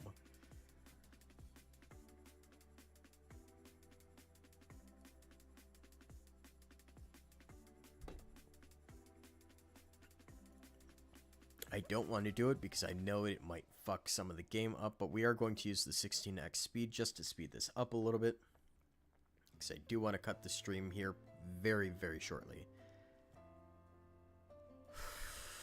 Okay, we have until 1800 to get this thing fixed up and fucked off.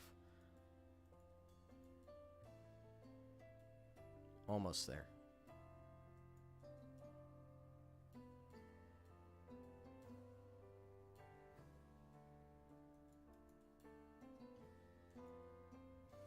There we go. Perfect.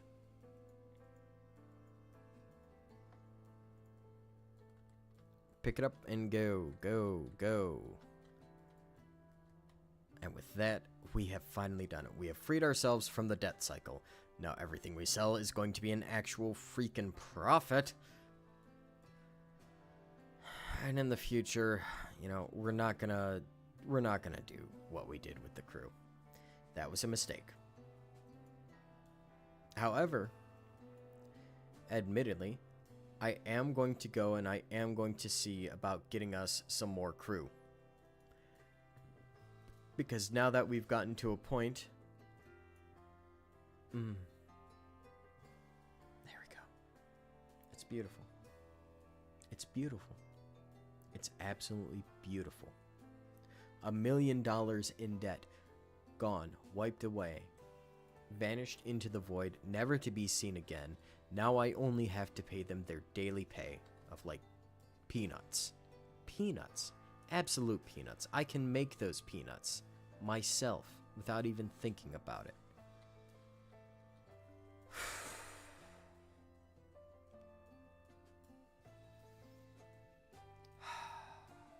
You will never understand the amount of relief I feel knowing that I have managed to finally pay off the $1 million of overdue fees for not going and paying out the life insurance of my schmucks on board.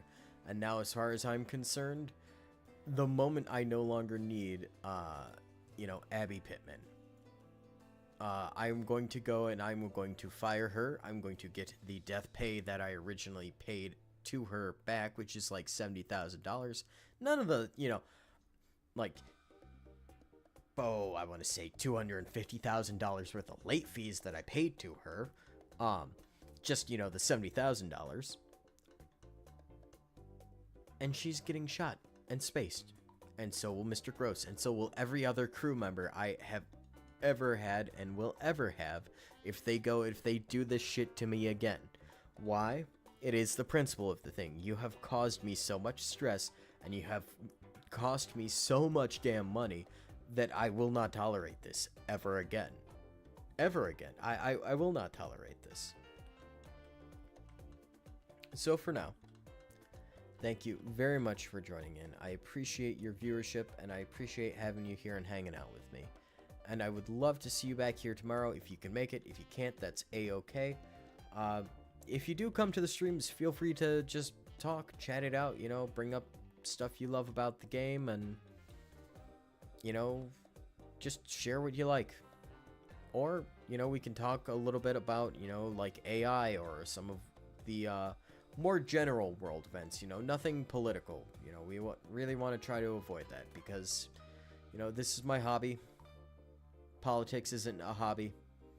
Politics is a stupid profession that people do for stupid reasons that I really genuinely do not care about. So, you know, that's the only rule for this entire channel is, you know, if you want to bring your hobby or your life, your pets, your games, your anything in, feel free. I would love to. I would love to hear about it, love to talk about it, love to hang out and have some fun. But politics, we do not do. Not one bit. Until next time, Oz, signing out.